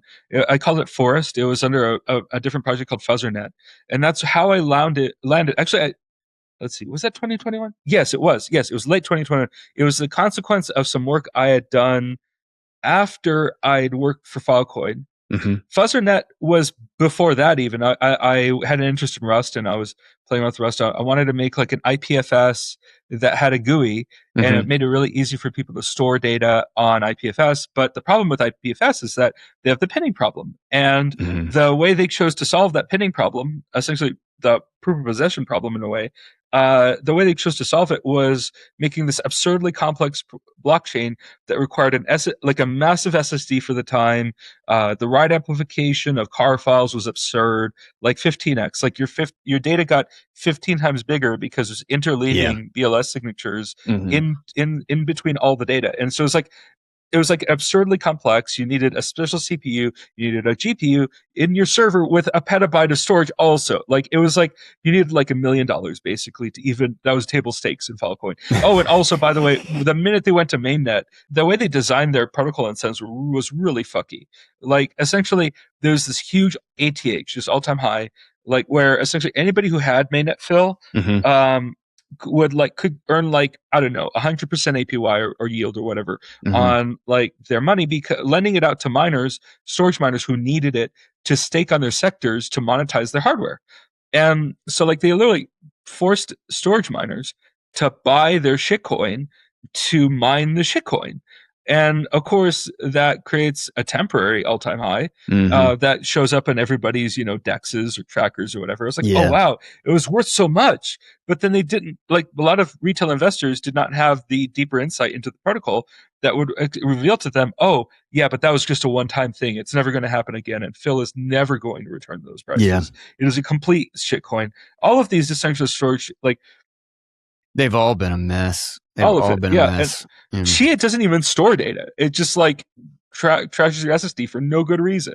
Like, you could at least be doing like inference on your SSD, right? That Yeah. was another cool thing John Carmack came out with recently. Was like, oh yeah, you absolutely could, be using NAND flash to like, because like inference isn't random access. Actually, turns out. So that's really cool, right? Like maybe you could do something like based on that. Really cool, but regardless, I'm focused on the problem of decentralized storage Mhm. and fee revenue to miners and supporting the network and scaling it. Like the problem with inscriptions is that inscriptions don't scale. And the Bcashers made a good point when essentially it's in support of Javon's paradox. Javon's Mhm. realize that like, the cheaper something gets, people use more of it. Yeah. If we're not, having to like front load 500,000 years of AWS S3 fees at current Bitcoin prices, maybe we could find a better solution, right? There's a lot of wiggle room there. And so like, if we need to store like, I don't know, 10,000 copies of your data and charge a fraction maybe of what S3 charges, because like otherwise people would just put it on S3 too, which is not helpful from a decentralization perspective. Like basically S3 sets the ceiling, the cost ceiling, Yeah. and the floor is just whatever anybody would take to monetize the extra storage on their devices. And so like that's why like as much as I like Start9 or want to like them at least, despite Matt Hell being I don't know bizarre and very I unkind love to Matt. me. He's just been really unkind to me, and I don't understand why. Oh, that's It's bizarre. unfortunate. I'm sorry. It is unfortunate. I want to, but regardless, his entire business model, I'm about to like essentially make irrelevant. And because my working process is just like maybe we should start from first principles and make full use of our own hardware, our laptops first. Like if we're not even doing things in such a way where everything is local first and peer to peer, and then you scale that maybe with some mesh networks as well. If you're not doing that first, then you're kind of like I don't know, like you're missing a lot. Like you're not. I think his approach of like creating like a industry for nodes is I don't know. I don't know if that's going to have a bright future. I think the future is more like peer to peer and local first, and your laptop is way more powerful than it is now. And it doesn't need to talk to a server either in your house or in, Mark Zuckerberg's data center, whatever. Like it doesn't need to go 1,000 miles. Your packets don't need to travel 1,000 miles round trip just for you to like, I don't know, make a backup to like, or talk to your friend who's like sitting next to you, right? Like ideally, your machines are making you full use of all their capabilities, including their radios, right? So you have Bluetooth, you have Wi-Fi, you have like even like my computer has a 5G cellular modem. I think it's made by either Quectel or Qualcomm, but regardless, like these things are way more absurdly capable than we give them credit for, and we're just not using it because people haven't thought to, I guess. But maybe we should think to.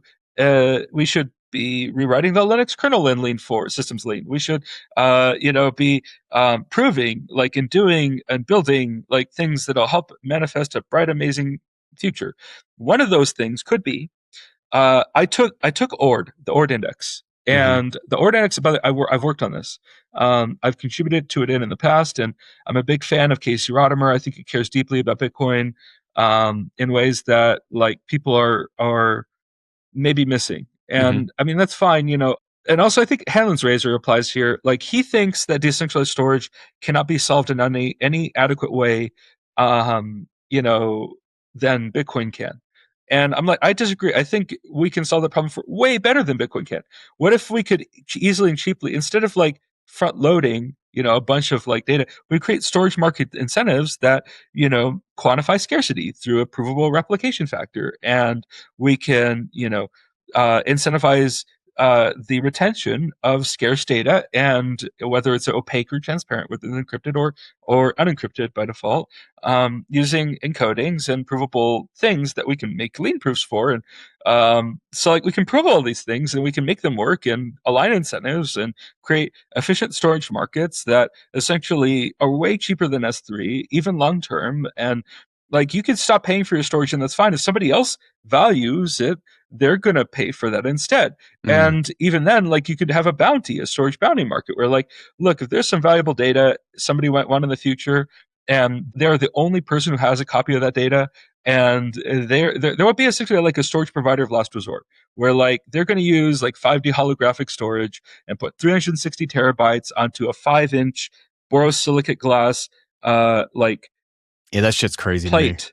Yeah, right. yeah. And they're going to build like essentially archives that are like, look, if you can find that data one day and you can bring it back and like you could give it to that person and give them that in a way that matches their hash exactly, because it's kind of addressable at the end of the day, then like you can claim a bounty, and that Mm-hmm. should be really beautiful. That gives us an incentive to essentially archive the data and not just keep it all in one place. It should be space-time aware.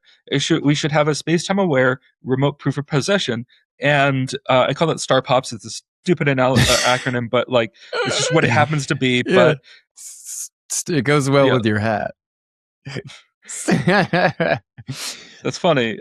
It's funny this because you're actually coming, and this is something that when we talked about this at the Time Chain Summit that Mhm. kind of felt relevant, was that it sounds like you're coming at the problem of decentralized storage or owning your own data and having access to your data from a non-centralized, without the reliance of a centralized entity, from a completely different layer or from a completely different I mean, it's just angle. from first principles and a deeper understanding of the problem than people seem to give me credit for, I guess. But regardless, I would say you're coming at it from a macro perspective.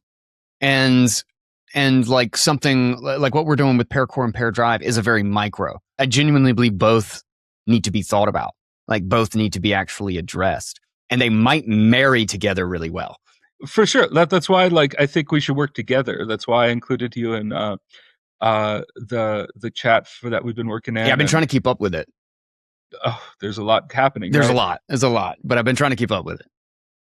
I appreciate that, but just know that like for whatever 1% of understanding of my grand vision, you only know 99% of it. And uh, basically, or you don't know You're 99%. missing. You're Yeah, unaware I of. got it. You're Yeah, missing a lot of it. yeah, yeah. I want you just to be aware that I'm essentially playing 5-dimensional chess, absolutely, in ways that I think that we're going to see a paradigm shift in how core dev is treated. And in my opinion, I think the only changes that will happen to Bitcoin are the ones that are necessary for it to function. And so that's why I think 110 is actually, there is a grain of truth behind. There's a couple actually. There's multiple. It's there, and people are not talking about it with a clear-minded perspective. We should instead be building from first principles and solving the problem in a more real way. If the problem is that people think it's unfair, that like people are inscribing a bunch of crap on your node, we can absolutely solve that. And all we have to do really is just like take those block.dat files and compress them and put them into Carbonado. Carbonado has compression, encryption, stream verification, and forward error correction codes built into the protocol. And I'm finalizing V2 of that protocol right now, not just using Rust, but also lean proofs. And eventually, when systems lean is finished, hopefully I'll even get that there too. Systems lean allows you essentially to devise the entire implementation in lean itself, similar to how Idris 2 works, where you can essentially compile ahead of time to the most efficient C possible.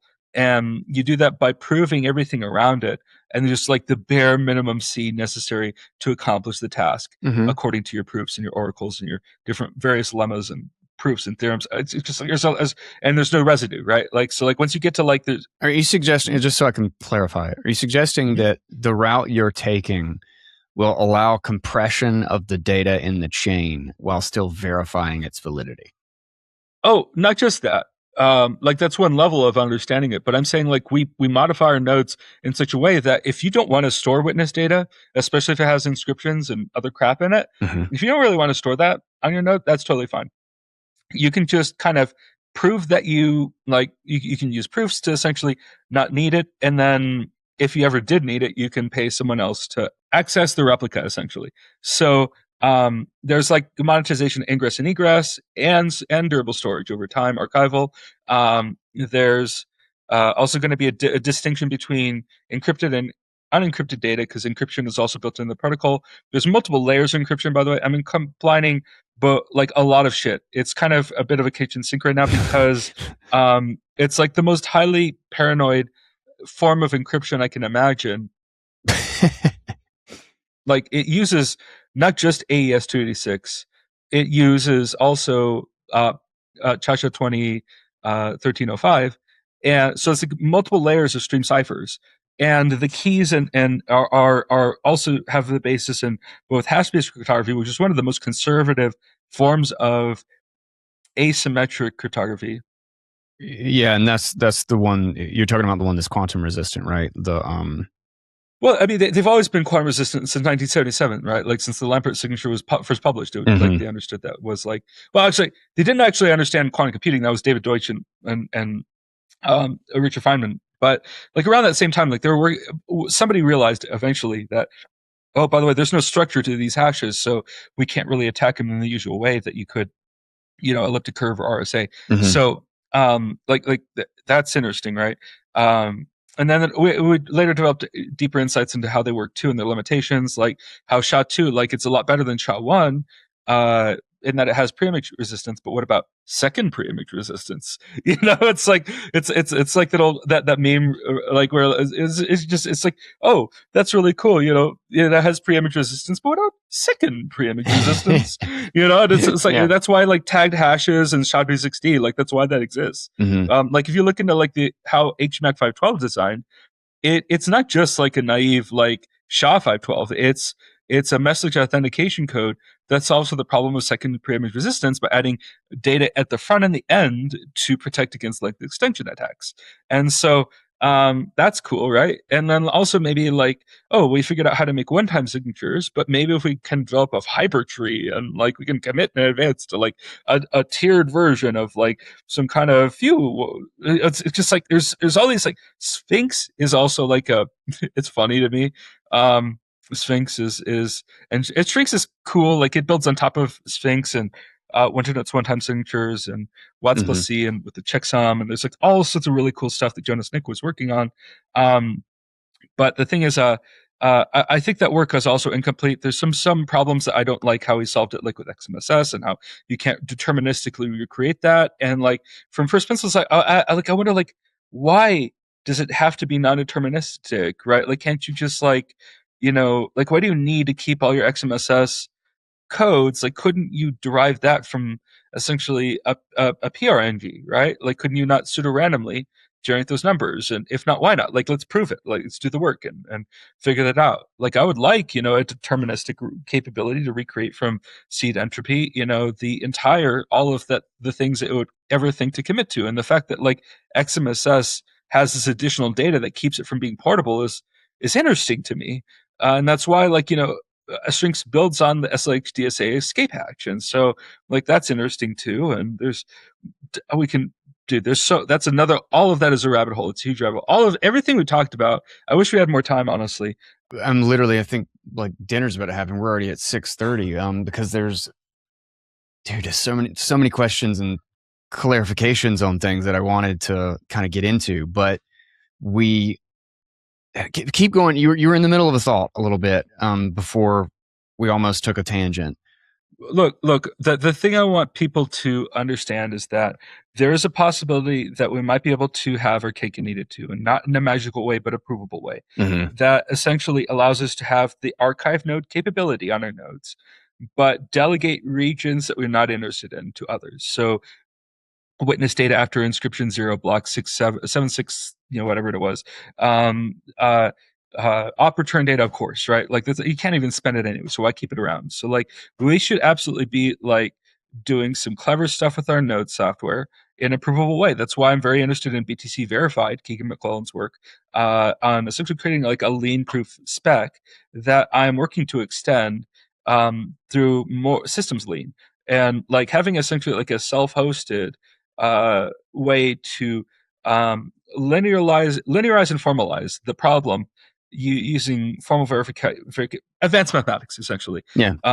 to prove that with no residue, or maybe, or sorry, or whatever you call it, that essentially like there are no gaps in the work that is essentially accelerated by these thought amplification mechanisms that we've become so fond of, I guess. I don't think they're conscious or aware or even want to be, but they can absolutely think in the similar way that our hippocampus and subconscious thought and dreams kind of are unconscious forms of thinking.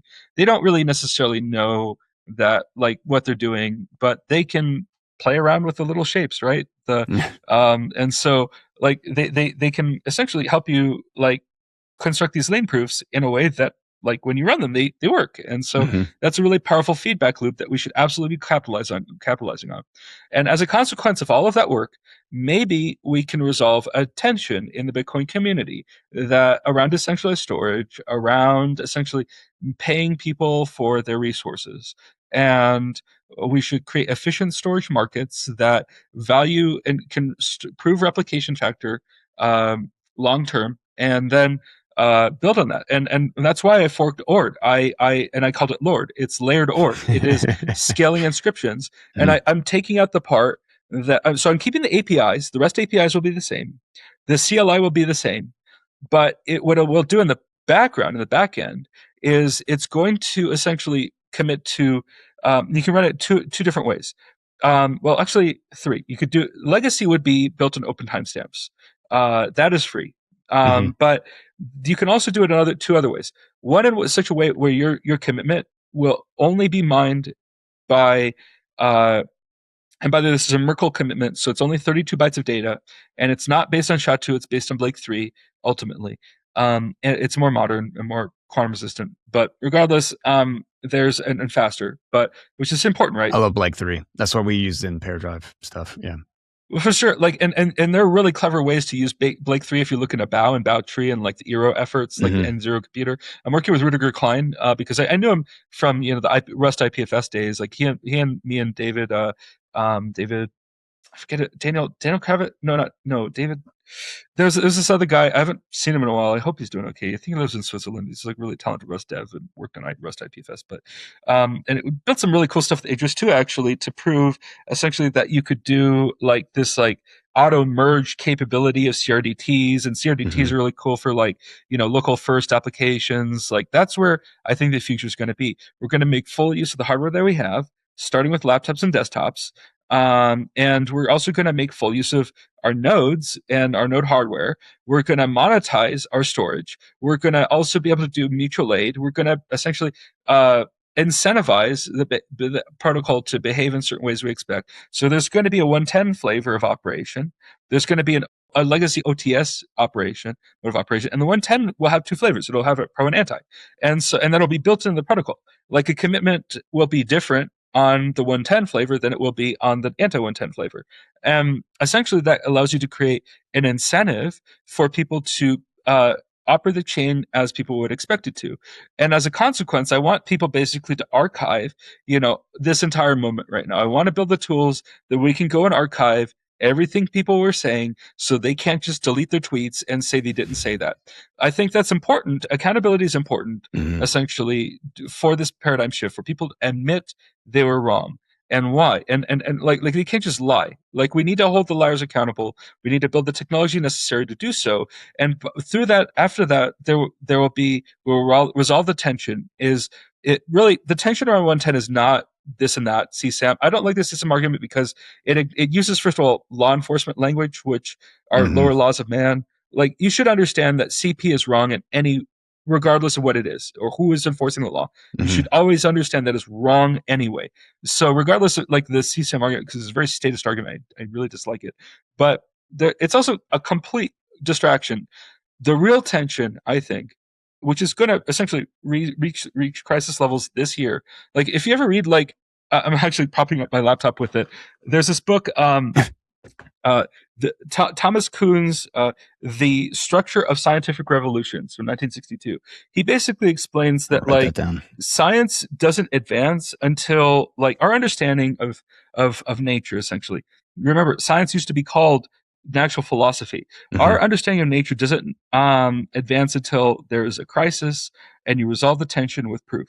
Yeah. And then it's a paradigm shift. That's where we get the term, by the way, paradigm shift. Like people might think like I'm filling my head with a bunch of AI slop. No, dude, I'm reading books, dude. That's where the term came from. Like paradigm shift. That's where it came from, dude. Like for just saying, like, my goodness. And maybe if your model, whatever you're using, is telling you is using the term paradigm shift, maybe that's important because maybe it spent a lot of attention, in the process of Relu and Matt Mull and what is it called? Backpropagation, gradient descent, right? Like maybe it's spending a lot of attention on that part because it's interesting. Like the Thomas Kuhn's ideas stand up to this day.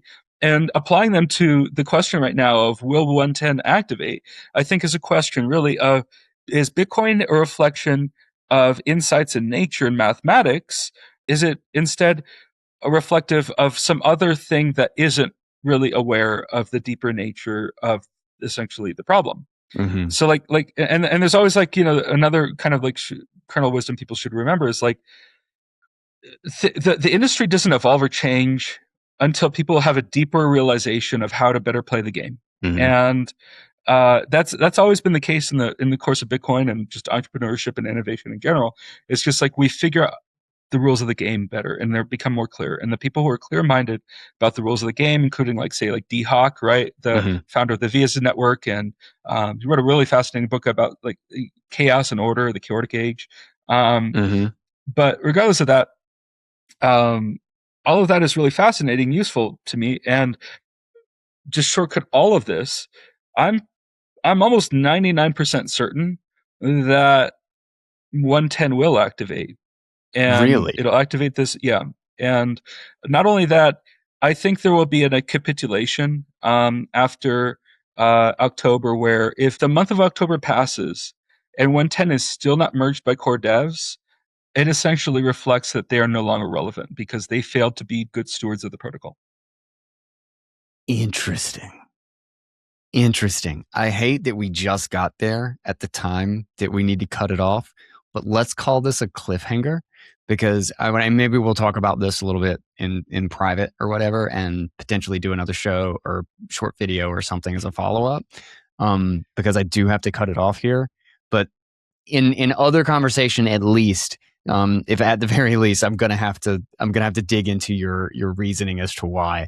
And we will just say to the audience, screw you guys. Y'all don't get to know. Well, first of all, by the way, just guy, I respect you a lot, but right now I think the less I talk about 110, the better. Okay. Would you talk about it in private? I would love to revisit this conversation in September. In September. Okay. Okay. Yep. And I'll hold you to that, and we'll look back on how you thought about it then and what played out and how it changed, aligned or misaligned. Yeah, sounds good. All right. Well, dude, this has been a trip. Thanks for shooting me a message. Sorry, I was a little bit late. Hopefully, I didn't strike you as insane. That's something that a lot of people have been saying. We've had lots of conversations. So I was already aware of how this conversation was going to go because it's always wild.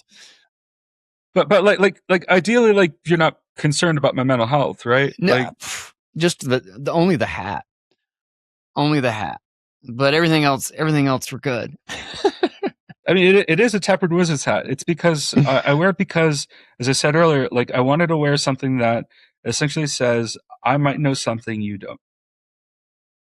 Well, I'm interested. I've been following what you've been doing in the Signal group. And sometimes, and I admit I probably got 50% of what you said, and it's mostly just because we get into references that I have vague ideas about, right? I don't have concrete information on. But one thing I want to also make sure I say is, if you were worried about BIP360, if you want BIP360 to succeed, you should also want 110 to succeed, because 110 is really important. Let's just say in a similar vein.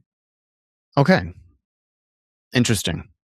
Yeah, if you're from first principles, if you want to make sure that Bitcoin is there for us in the future as essentially a shadow economic system that we can rely on as a backup, a plan B, let's say, in case there's economic populism and that there's a rise of that, that's happening now. And in Germany, I think is kind of the hot spot right now for a revival of essentially the kind of rhetoric that the Nazis used, except now they're gay. Like the leader of the AfD is a homosexual. So it's literally it's Mark Twain always said, history doesn't repeat itself, but it does rhyme. And the AfD sounds to me a lot like they bring up a lot of National Socialist talking points. And if you read Hayek, the 1944, The Road to Serfdom, amazing book. Like, Mhm. it basically shuts the door, in my opinion, on socialism. And if that doesn't do it for you, then read his essay, The Use of Knowledge in Society, which he publishes in the next year. But he says, like, and all of that backtests us really well. Like China and the USA are a lot more similar than they are different. They're as far removed from their founding economic principles from Adam Smith and Milton Friedman and Milton Friedman came much later, but like Adam Smith and Andrew Jackson, right? Like kind of things they thought about and the way they thought about economics and central banking. That back tests and explains things a lot better than the ideas of Mao and Lenin and Marx. And so, but we're all like far removed, from like the original founding principles. Either way, Yeah. but China's a lot more capitalist since 1978, the reforms of Deng Xiaoping. Our economy is a lot more socialist since 1971. Mhm. And so, like, the mixed economy, unfortunately, I think, is also going to have a capitulation.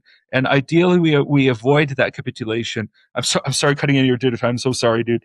But I just again, I'm gonna cut it off. Honestly, you need to go spend time with your family, with your son. I am so grateful you gave me as much time as you did, and I would love to revisit this conversation and whether I was right. We will. Definitely in September. Let's put it on the calendar, man.